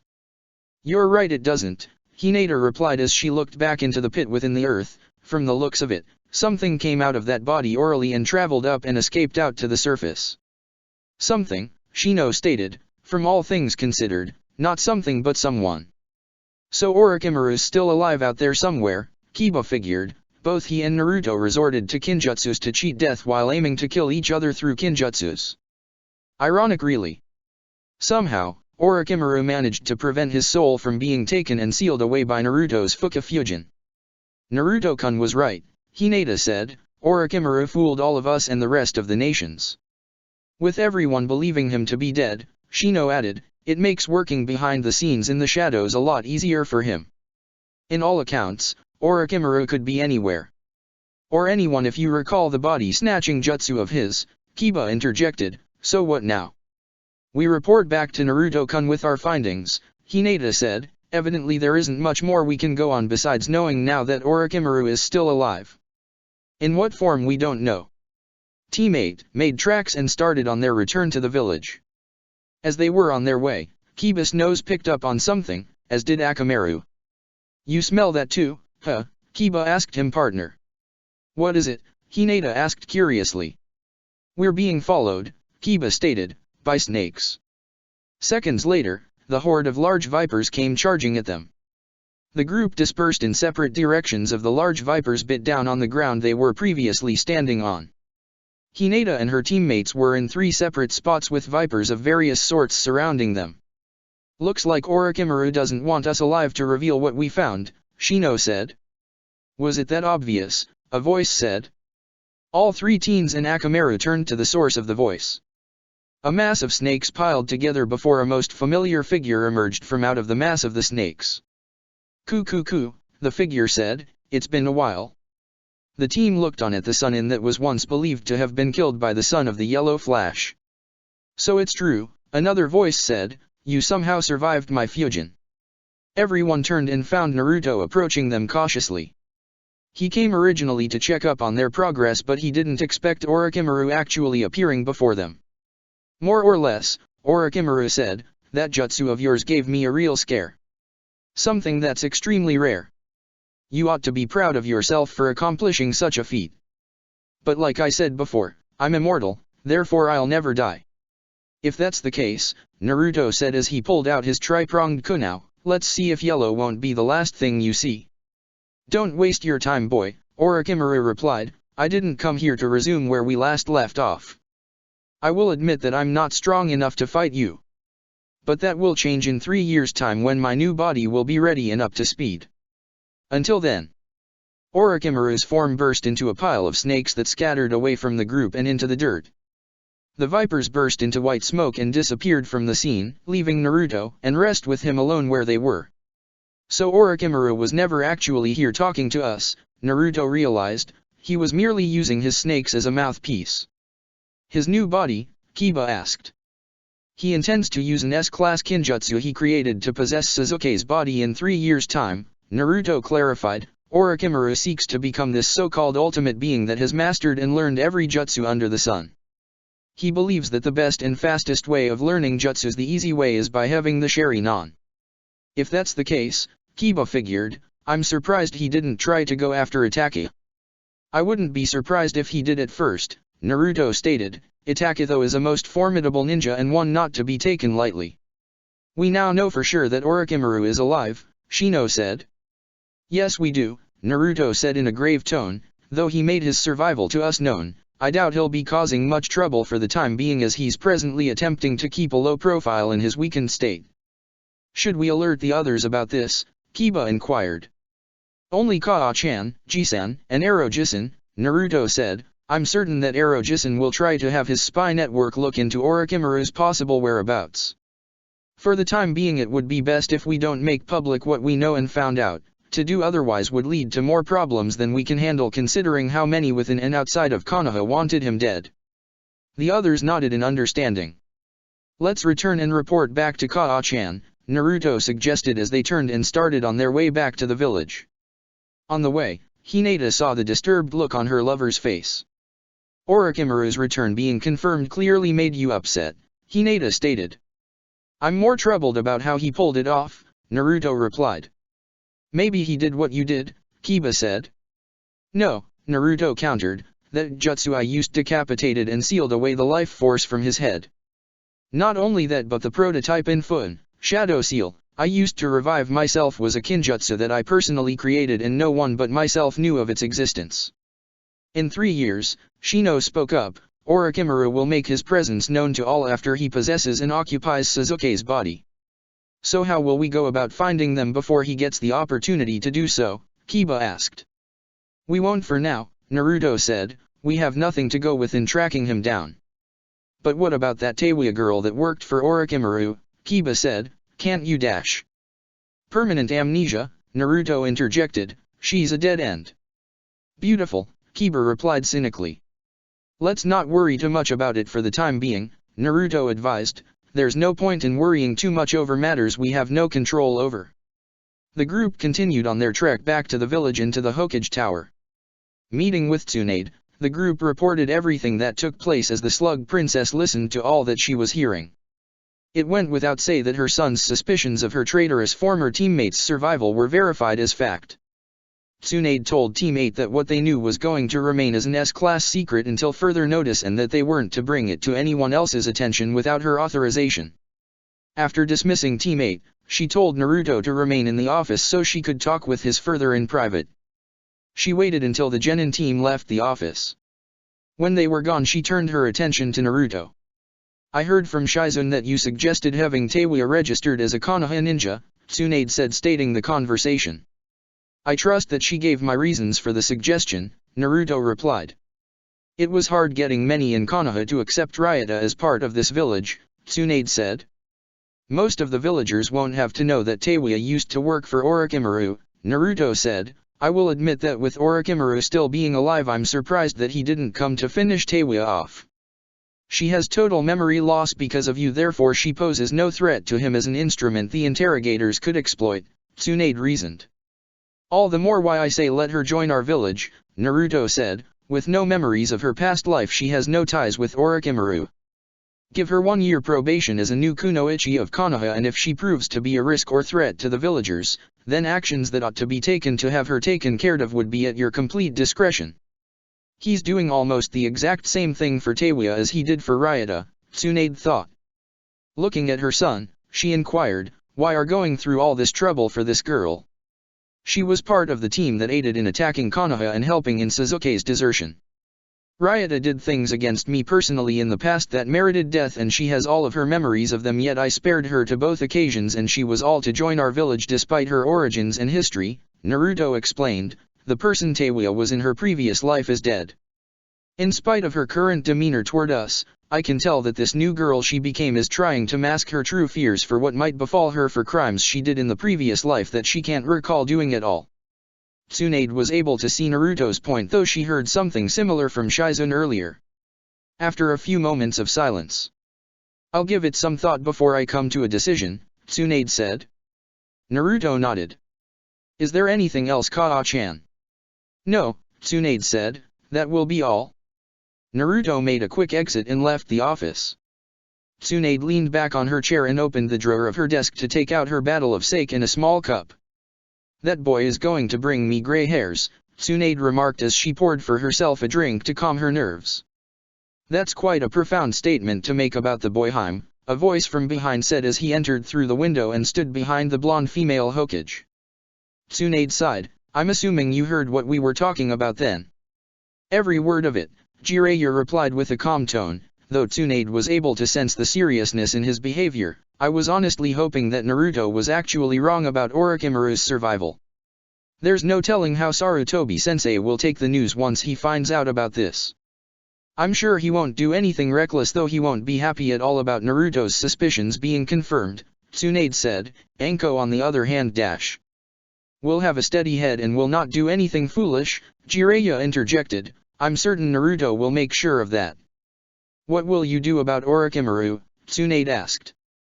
The Toad Sage rubbed the back of his head and said, "I'll have my spy network look into it and see what they can find. It'll take some time, seeing that I've been looking into the Akatsuki organization and their intention for the Jinchurikis. Just the thought of whatever the Akatsuki has in mind for the Jinchurikis makes me want to forego the very idea of announcing Naruto's Jinchuriki status to the villagers," Tsunade said. "Well, we can't protect him forever," Jiraiya remarked. "Like it or not, he'll have to face some of the most dangerous enemies on his own, and we won't be there to keep him out of danger. The past and recent events that took place in the boy's life are proof of that." "I know that Naruto can take care of himself," Tsunade retorted. "I raised him after all. And I helped educate and train him as well," Jiraiya said. Both Sunnins took a breath to relax themselves. A minute later Jiraiya said, "I saw that you were going to have a drink. Mind if I join you for one? I'll treat you to one later." The idea to punching and sending Jiraiya flying across the sky to the other side of the village was tempting. Tsunade though decided not to act on it, considering that Jiraiya said that he would treat her to a drink later. "Sure," Tsunade agreed as she passed him a second cup hidden in her desk drawer. "I could use a drinking buddy." After pouring sake into their cups, the two Sunnins indulged themselves in the momentary escape from reality. Chapter 75, Submission. Later that night. It was sometime past 11 p.m. Naruto was making his way home while thinking about resuming the training sessions with Kano Amaru and his two friends. He knew he would be away again in the next couple of days, but he figured that he could have them work on something during his upcoming absence. Putting that thought away, Naruto thought about the matter concerning Teiwa and her gradual integration into Konoha as a new kunoichi. After seeing her character, he was only able to speculate how she was going to fit in with the rest of the populace. He also wondered if the other genins would hold some hard feelings against her regardless of her permanent memory loss. After thinking it over, he decided that he would have to see how things played out as time went on. His mind then shifted to the subject concerning Orochimaru and his return to the world of the living. Clearly, both he and Orochimaru found ways of using kinjutsus to cheat death of its victory, even if only for so long. As Naruto continued walking through his estate, his eyes caught sight of a green and brown snake slithering over to him from the shadows of one of the many empty houses in his land. "Naruto-san, I presume," the snake greeted. "Who are you?" Naruto asked. In reply, the snake regurgitated a scroll from its mouth. Grabbing the scroll by its mouth, the snake presented it to Naruto. "Anko-san wanted me to deliver this scroll to you," the snake said before Naruto slowly walked over to it. Retrieving the scroll, Naruto opened and read the message in it. "She wants me to meet her at the south side of my estate," Naruto asked with a raised right eyebrow. "Something about making something up to her as you promised," the snake said. whatever that is. Don't worry, Naruto remarked, I'm sure it's nothing I can't handle. Very well, the snake said, I fulfilled my task. I'll take my leave now. The snake burst into a cloud of smoke and teleported back to its realm. Naruto, after seeing no other choice, said, a promise is a promise. Turning to the direction Anko instructed, Naruto made his way to meet up with her. It was a nice walk through the estate to reach his destination, which was in fact much further away from the mansion. I have to say that it's a wonderful night despite how things were earlier today, Naruto thought quietly as he continued his walk through garden. After another 9 minutes of leisurely walking, the blonde found himself at the end of his estate with a large lake in front of him. Anko, however, was nowhere to be seen. What's going on here? Naruto contemplated to himself. His thoughts though were cut short when several kunais were thrown at him. As fast as they came, Naruto evaded the weapons as they were embedded into a nearby tree. As fast as ever Yondaime Hokage, Anko said while hiding in the shadows among the trees and bushes. You have an interesting way of making yourself known, Anko-chan, Naruto said, why don't you come out already? Remove your sandals, coat, and vest first, Anko said, and while you're at it, your shirt and forehead protector also. Say what? Naruto replied. You heard me, Anko said in return, we're going to play for a little bit. Anko-chan. Hey, Anko replied, you promised that I can have whatever it was I asked of you. Now start living up to your word. Sighing in defeat, Naruto did as he was told to, removing most of his clothes and laying them on the grass until he was barefooted and bare-chested with only his pants on. Another kunai was thrown at him from another direction.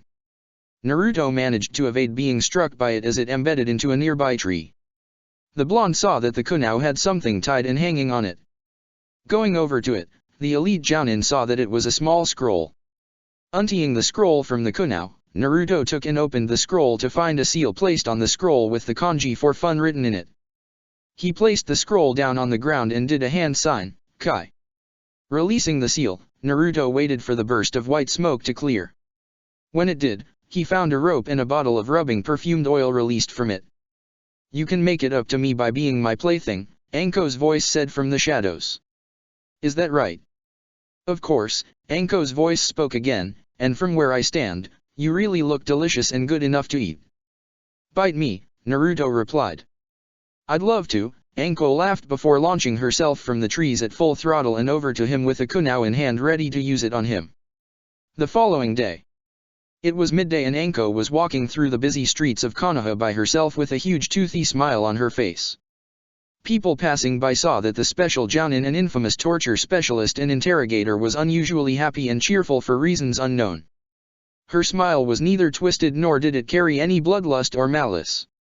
No, her smile was actually genuine.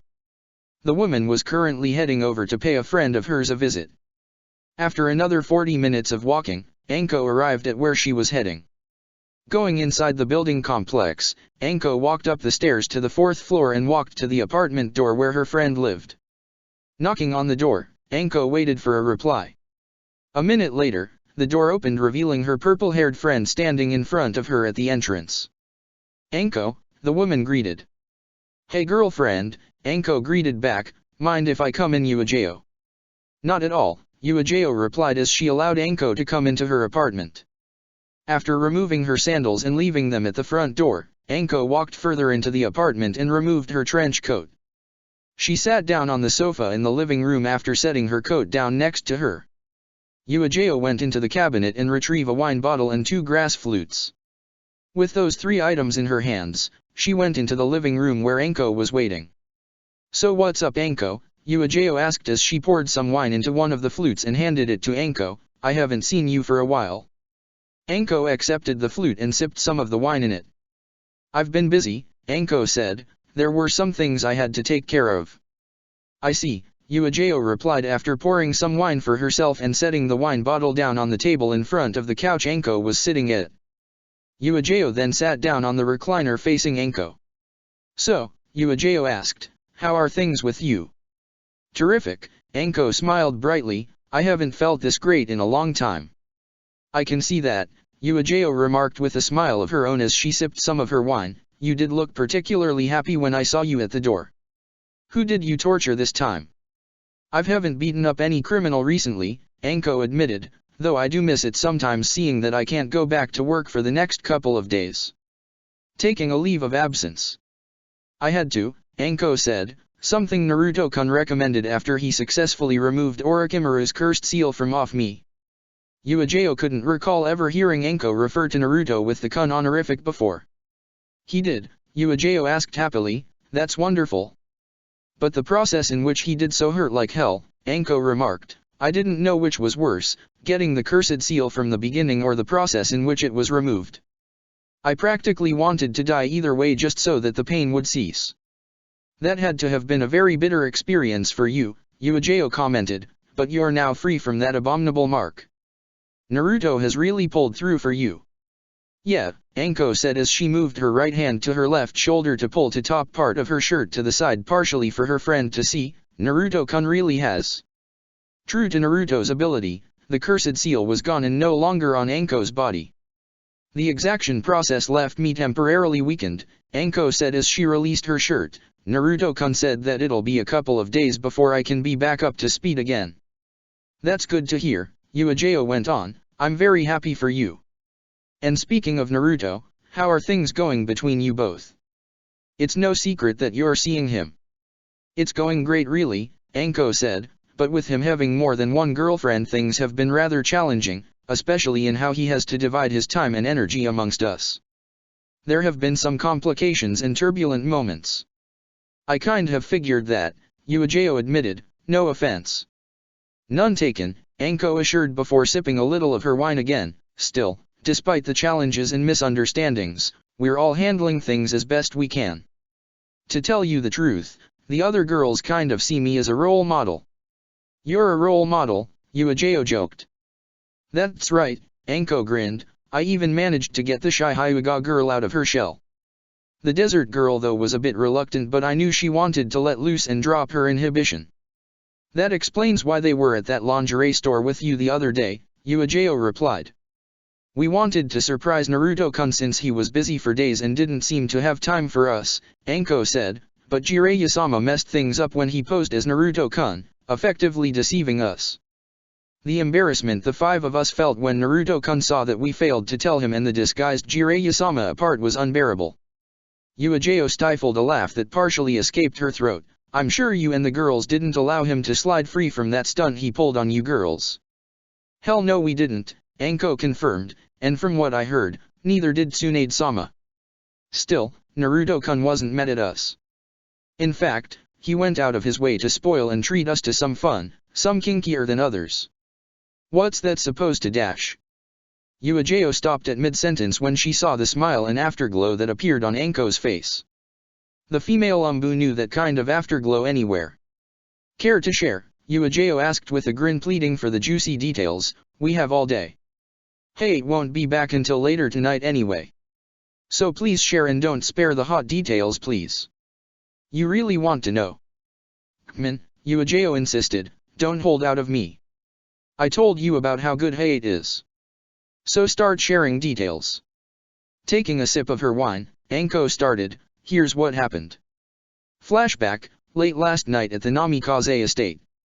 Naruto was barefooted and bare-chested with only his pants on, with a rope and a bottle of rubbing perfumed oil lying on the grassy ground in front of him. You can make it up to me by being my plaything, Anko's voice said from the shadows. Is that right? Of course, Anko's voice spoke again, and from where I stand, you really look delicious and good enough to eat. Bite me, Naruto replied. I'd love to, Anko laughed before launching herself from the trees at full throttle and over to him with a kunai in hand ready to use it on him. Naruto caught a quick glimpse of the older woman and saw that she was also barefooted and wearing her two-piece lingerie clothes and open kimono, revealing most of her body. She threw the kunai into his face before he sidestepped away from the weapon. Anko appeared and grabbed Naruto from behind before biting and sinking her teeth deep into his right shoulder. The blonde cringed from the pain of her biting. Her victory was short-lived when Naruto popped into a cloud of smoke. Kage Bushin, Anko realized too late before she found herself in the same trap she tried to catch Naruto in, with her arms clamped to her sides.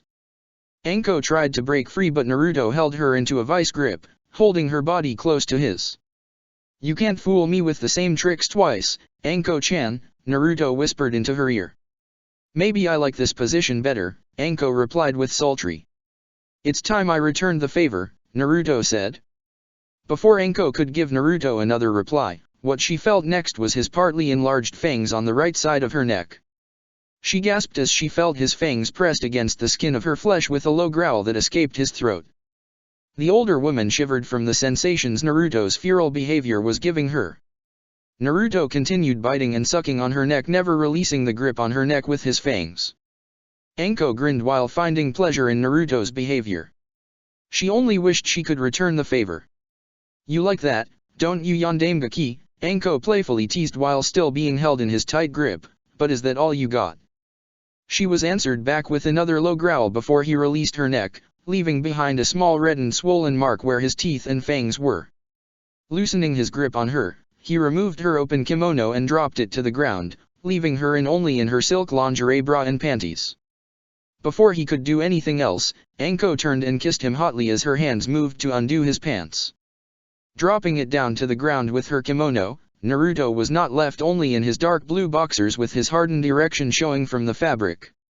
"Someone clearly wants to come out and play with me," Anko teased as she reached into his boxers with her left hand and grabbed his member before groping it, earning a groan of ecstasy from the younger male.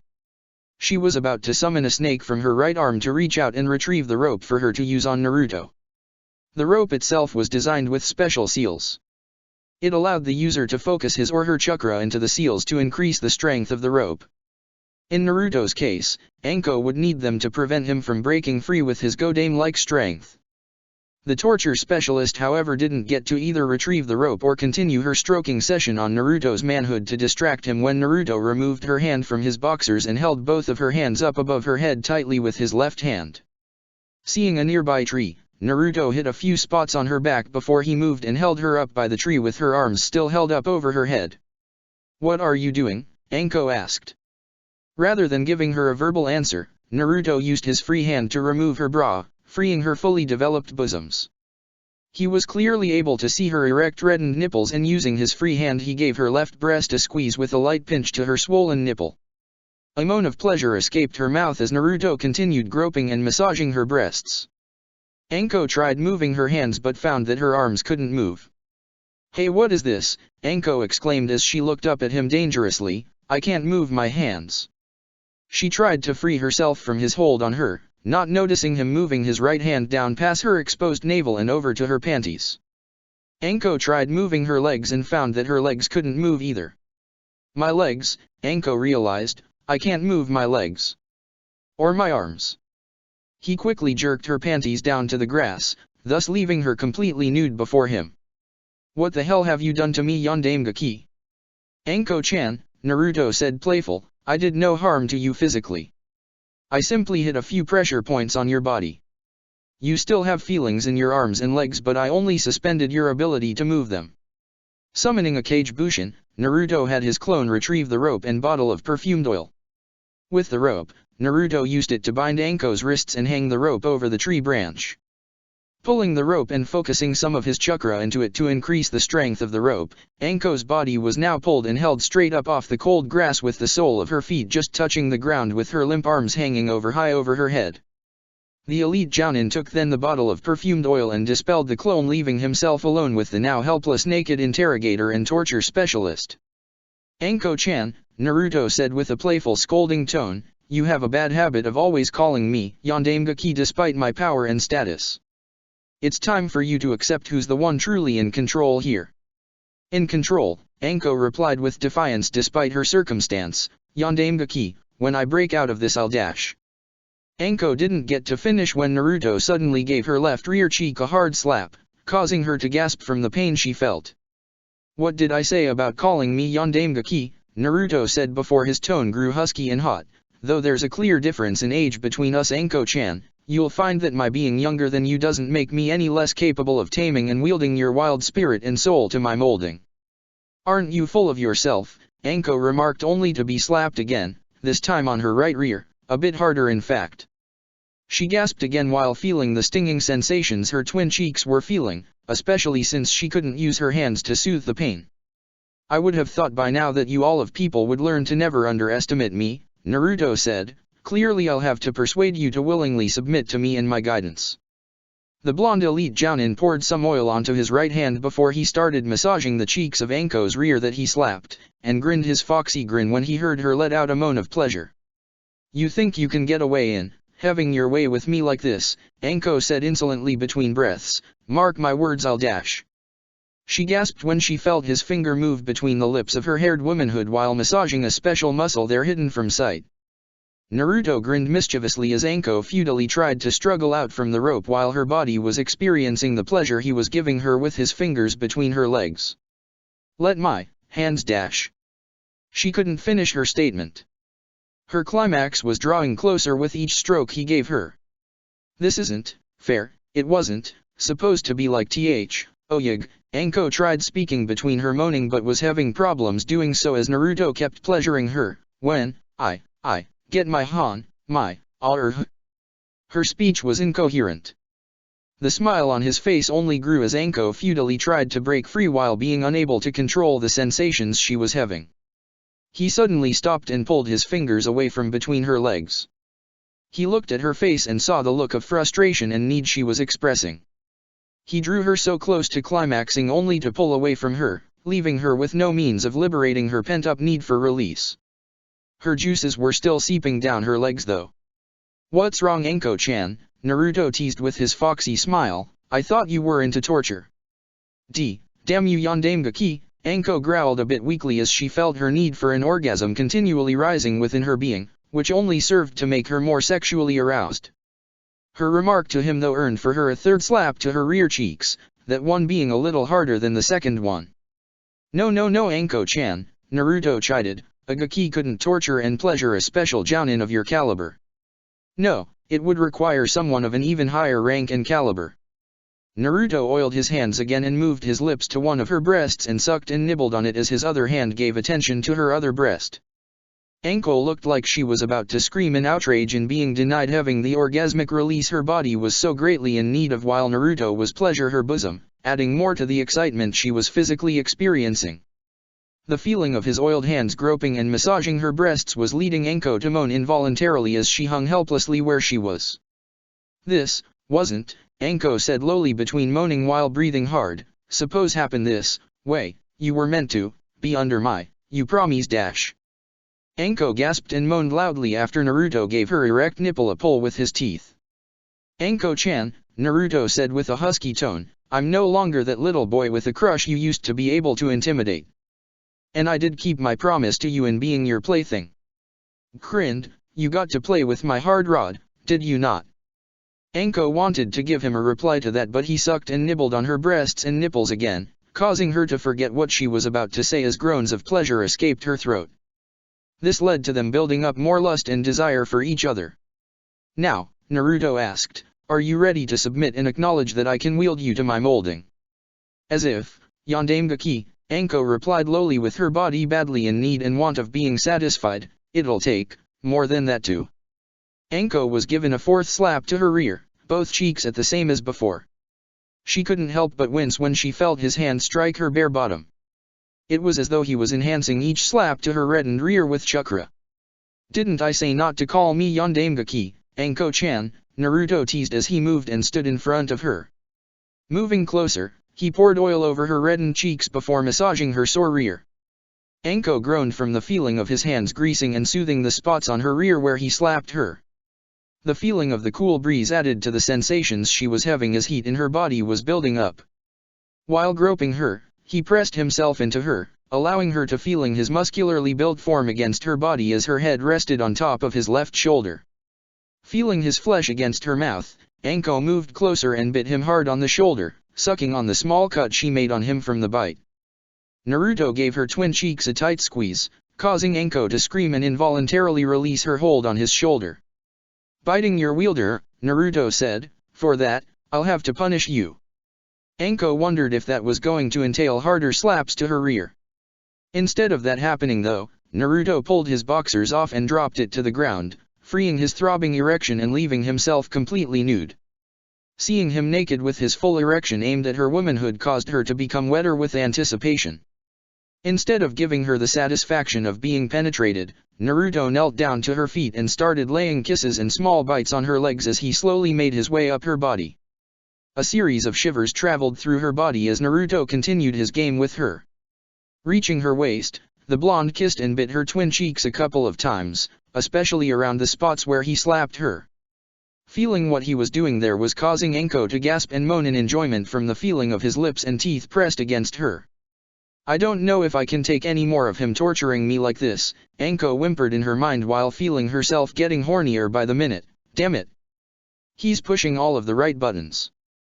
Moving up past her rear, Naruto continued on, kissing and biting around her navel, breasts and back, pressing his fangs into her skin every now and then. The sound of her voice letting out low moans and gasps encouraged him to continue what he was doing to her. Soon, he stood fully up behind her. He moved and embraced her from behind, pressing himself into her form while wrapping his arms around her waist like a constricting boa. Naruto inhaled the smell of her hair and skin as he started grinding his full erection between her cheeks. He then bit down and nibbled on her right shoulder, while continuing to grind himself into her and hearing Anko's ecstatic groans in his ears as she felt him from behind. And just like with Temari, Naruto couldn't help but enjoy and relish the sheer erotic pleasure of rocking and grinding his hard member between Anko's twin cheeks. Anko was unable to do anything to stop Naruto from doing the things he was doing to her as her body moved with his. She was completely at his mercy and he was free to do whatever he wanted to do to her without resistance. And the truth about it was, she loved it. She loved how he was in control, how he was the dominant one. She loved how he molded, wielded, and pleasured her body. He teased her, disciplined her, soothed her and cherished her. She couldn't take it any further, she was in heat and in dire need of sexual gratification. Anko-chan, Naruto whispered into her ear. Yes, Anko asked, breathing heavily, still feeling his hard shaft from behind her. It took every ounce of Naruto's willpower to keep from blowing his load, though he came very close to doing so after his grinding session to her rear. Are you ready to submit and accept that I'm the one in control? Why, yes, Anko caved as she felt his right hand moved down to her lower lips before slipping his fingers into her folds and stroking her special muscle hidden there. She cried in ecstasy while he kept his left arm wrapped around her waist as her body trembled against his. Am I the same Yondaime Hokage you believe to be easy to intimidate and have power over? Naruto asked. No, Anko answered lowly, you're not a Hokage. No Hokage or any other man can wield me like you can. Indeed they cannot, Naruto agreed, and who is it you belong to? I belong to you, Anko said between moaning, Naruto-kun. I always belonged to you, my heart, body, and soul, are yours and yours alone. I'm your woman. Yes you are, Naruto replied as he released his hold on her as he withdrew his fingers from out of Anko. He then did a quick set of hand signs for a medic birth control jutsu before he moved and stood in front of her. He then embraced and started kissing her lips. The kiss grew hotter by the second as they hungrily battled it out with their tongues. Moving his hands to her back, Naruto hit a few spots there and then returned his arms around her waist. She was able to feel his still hardened manhood pressed against her threshold, and right now she wanted him to fill her to the brink. Fuck me, Anko said with a pleading tone into his mouth. What was that, Anko-chan? Naruto asked knowingly, getting turned on some more by her dirty talk. Fuck me, Anko begged, I want you in me now. Please, make me scream in pleasure. Grinning, Naruto released the chakra from the rope. He then undid the rope that held up and bounded Anko's wrist together. After freeing her arms from their confinement, Naruto guided Anko down to the cool grass as he positioned himself over her. Anko was hungering with anticipation of being penetrated for the first time in her life, so much so that she didn't even realize that she was moving her arms again as she unconsciously held onto his shoulders. Positioning his member over her opening, Naruto slowly descended and pushed himself into her. Anko winced slightly as she was being spread open for the first time, steadily feeling his rod fill her with every inch it traveled deep within her. Naruto groaned from feeling her tight wet canal around his rod. It felt so good and warm. Soon, he reached her barrier, which kept him from going further. Do it, she pleaded, take me. Without saying a word, Naruto plunged into her, filling her receptive hole completely. Anko bit down on her lip, trying to bear the pain that came from losing her hymen and virginity for good. Naruto lied there on top of her as he waited for her to get used to his size. "It feels so good," Naruto said, feeling her wet and warm vice clamp around his rod. Ignoring the brief pain she felt, Anko smiled. "Yes, it does." After a few moments, he began moving his hips. She gasped as she felt him pull away from her before filling her again. He repeated this cycle at a slow pace at first, but soon he started to build up momentum and speed. "Harder," Anko begged, "harder, don't stop." Naruto crushed his lips into hers as she moaned into his mouth. She returned the kiss and wrapped her legs around his waist, trying to push more of his shaft deeper inside her. Anko wrapped her arms around his shoulders while keeping her mouth locked in with his. Her lubricated canal allowed for easy thrust, which Naruto happily took advantage of as he continued making love to her. While so, Anko's mind flashed back to when she first met and unintentionally kissed Naruto at the dango shop before chasing after him down the streets in a deranged rampage. When she started hanging out and associating with Naruto before and after she became his special Jounin sensei. The times she spent teaching and training him. The day she opened herself up to him about her early days with Orochimaru and how she got the curse seal. The time Naruto came back from Sector No Return in his older form. When she broke down in tears crying into Kurene's arms when she and the others saw that Naruto was temporarily dead after his deadly battle with Orochimaru and the 4 resurrected ninjas. When she kissed Naruto in the hospital while he was in a coma and recuperating. The second mission Nami no Kuni she went on with Naruto, which led to her confessing her love to him. How he helped free her of the cursed seal. And now Naruto was making love to her on the garden grass in his estate under the night skies with the shining full moon. The way he was holding her, touching her, loving her, she wanted more. Her body and soul was on fire and Naruto was the only one who could put her out. Anko removed her lips off of his to gasp for oxygen before letting out an erotic outcry. Holding onto her legs, Naruto thrust with more vigor and lust, wanting to sink more of himself further into the older woman. Anko hissed as she felt his rod hit a deeper spot inside her, loving the thrill her body got from it. That was it, Anko smiled, that was the spot. Hit it again. And again and more. I aim to please my beautiful snake mistress, Naruto grinned before continued where he left off, pounding into her for all she was worth. Anko loved the fact that they were making love outside on the grass in his garden. The feeling she got from it felt primal, exciting and downright fun. He continued thrusting harder into her with deep penetration. Anko screamed louder from the absolute gratification her body was receiving. She bit down on his shoulder trying to hold back her peak moment for as long as she could. But every pitch he drove into her only served to push her further and closer to her climax. Naruto's own groans were heard in her ears as he was trying to hold back from releasing for as long as he could also. Sounds of smacking flesh were heard by the both of them as they bucked their hips into each other's in a rhythmic fashion. He soon felt her love canal clamping down hard on his shaft. After another minute, Naruto released deep into her, causing her to scream in ecstasy as she joined and climaxed with him. Her womanhood squeezed down on his rod firmly, trying to take in as much of his orgasmic fluids as possible. Naruto's eyes rolled to the back of his head, relishing the pleasure of both his and Anko's release. Despite the cool breeze, their warm bodies were drenched in sweat. Naruto collapsed on top of her and rested his head on her shoulder, his rod still buried inside her. They were able to feel each other's hearts beating fast as the both of them were lying there on the grass catching their breaths. That was amazing, Anko commented, I never thought it would have been this good. With me, Naruto grinned, it always gets better. Aren't you full of yourself, Anko mocked playfully. I aim to please and satisfy all the beautiful and special ladies in my life, Naruto said, including you, Anko-chan. She moved her lips and kissed him while keeping her arms wrapped around him. Pulling her lips away briefly, she said genuinely, I love you, Naruto-kun. I meant it when I said my heart, body, and soul belongs to you. Please, don't ever forget that. I love you too, Anko-chan, Naruto said, I promise not to never forget how precious you are to me. Naruto leaned down and kissed Anko softly on her lips. The kiss gradually became more passionate as they continued making out on the grass.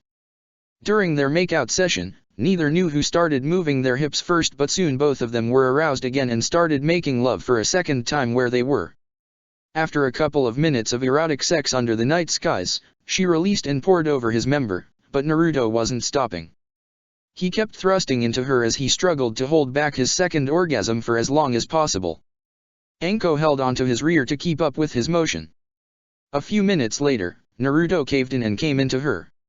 She had another orgasm that shot through her being. Tired and sore, Anko lied there on the ground with Naruto resting on top of her, both being completely satisfied. A minute later, Naruto turned and flipped over so that Anko was now resting on top of him. "I'm exhausted," Anko said, "I can barely move." With the remaining strength he had left, Naruto stood up and carried Anko into his arms bridal style. Summoning a shadow clone, Naruto had his clone gather all of their clothes, including the rope and oil bottle. When that was done, they shunshined back to his mansion and directly in his bedroom. Hinata, Temari, and Ino were in their own private rooms for the night, leaving Naruto alone with Anko. The clone placed all of the items on the chair in the room and spread the blanket on the bed open for Anko and Naruto. The clone then dispelled itself. Naruto placed Anko down on his bed as he moved and lied next to her. Pulling the blanket over them, Naruto pulled Anko to him as she cuddled and wrapped her arms around him, resting her head on his chest. Naruto soon fell asleep though Anko was still partially awake. Before sleep could fully claim her, Anko moved and kissed Naruto on his cheek before resting her head back on his chest again. "I'm Naruto-kun's woman," Anko said happily in an undertone before drifting off to sleep. End flashback. And that's the whole story, Anko concluded and sipped her wine, leaving an excited Yuajiro giggling and blushing from the hot details. "That was a very hot love tale, girlfriend," Yuajiro giggled. "I wouldn't have thought that Naruto had that side to him." "Who honestly would?" Anko asked. "Then again," Yuajiro teased, "he would have to if he's to keep you in line." "Shut up," Anko pouted with a blush on her cheeks. Yuajiro laughed at Anko's expense. "Come on Anko," Yuajiro laughed, "you yourself admitted that you loved how he wielded and led you into submission. If anything, the lone son of Yondaime has come a long way and has truly become a man." "He had a very good teacher," Anko joked, causing both herself and Yuajiro to laugh harder. "I'm very happy for you Anko," Yuajiro said, "you found someone who'll love, cherish and protect you." "I will admit," Anko said, "that I used to believe that I would live out the rest of my life simply as a Konoha ninja and with no one to share my life with." Smiled, "I'm happy that Naruto-kun proved me wrong. He saw something unique and very special about you underneath your exterior character," Yuajiro said. "Now you're sounding like Kakashi," Anko remarked. "Well, Kakashi is my senpai and I did learn a lot from him," Yuajiro replied, "but seriously, Naruto saw something about you that no one else saw or gave considerable attention to. And that drew him to you despite the obvious age difference. But from what you told me, age means nothing to Naruto and he truly loves and cares about you. I really hope you have a very happy future with him, and the children you'll have for him." "Hey," Anko replied, "I'm not heading for the maternity ward yet." "Not yet," Yuajiro smiled, "but I'm sure someday you'll have beautiful Namikaze children for him." Spacing out for a moment as she looked out the window, Anko said in an undertone, "Someday." Meanwhile, Naruto was leaving the cryptography department after hearing Shiho's report to him. So far she was making some progressing in deciphering the encoded writings in Orochimaru's book. Still, she had a long way to go before the task was totally finished. Naruto soon decided to make his way to the Hokage Tower, recalling something his mother wanted to talk to him about some time ago. After a good amount of walking, he reached his destination and made his way to her office. Entering the office, he found Tsunade alone with the usual stack of paperwork to go over. "Kaa-chan," Naruto greeted, "can you spare a moment?" Tsunade looked up from her work and over at her son. "What do you need?" Tsunade asked. Going straight to the point, Naruto asked, "I was seeking to speak with you about the matter concerning me being your heir. Our conversation about the matter days ago was cut short by Shizun Nichan when a medical emergency came up on short notice." "Yes, I remember that," Tsunade said. "Tell you what, meet me back here later this evening and we'll discuss it." Naruto nodded and accepted Tsunade's suggestion. He turned and exited the office, leaving Tsunade alone with her work. Later that night, Hayate was returning back home after a long day. Things got much better for him after Tsunade helped cure him of his health problems, and he couldn't be happier because of it. The special Jounin entered his apartment and locked the door behind him. "Yu-chan, I'm home," Hayate said, but got no reply in return. "Yu-chan," Hayate called out again as he removed his sandals and walked further into the dark apartment before opening the lights dimly to see things better. He knew that Yuajeo had the day off and he was expecting to find her home. He walked around and didn't find her anywhere. Maybe she went hanging with a few friends, Hayate figured as he made his way to the bedroom. Entering it, he found it unoccupied, empty. Well, Hayate said to himself, since I have the place to myself, I can at least enjoy a relaxing hot shower. He proceeded to undress himself until he was naked and grabbed a towel.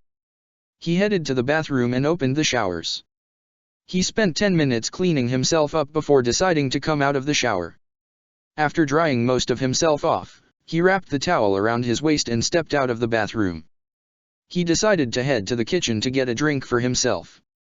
Walking through the dimly lit apartment, he came into the living room, only to find Yuajeo, who was now wearing her umbu mask with her katana strapped around her back and some rope wrapped and hanging around her body.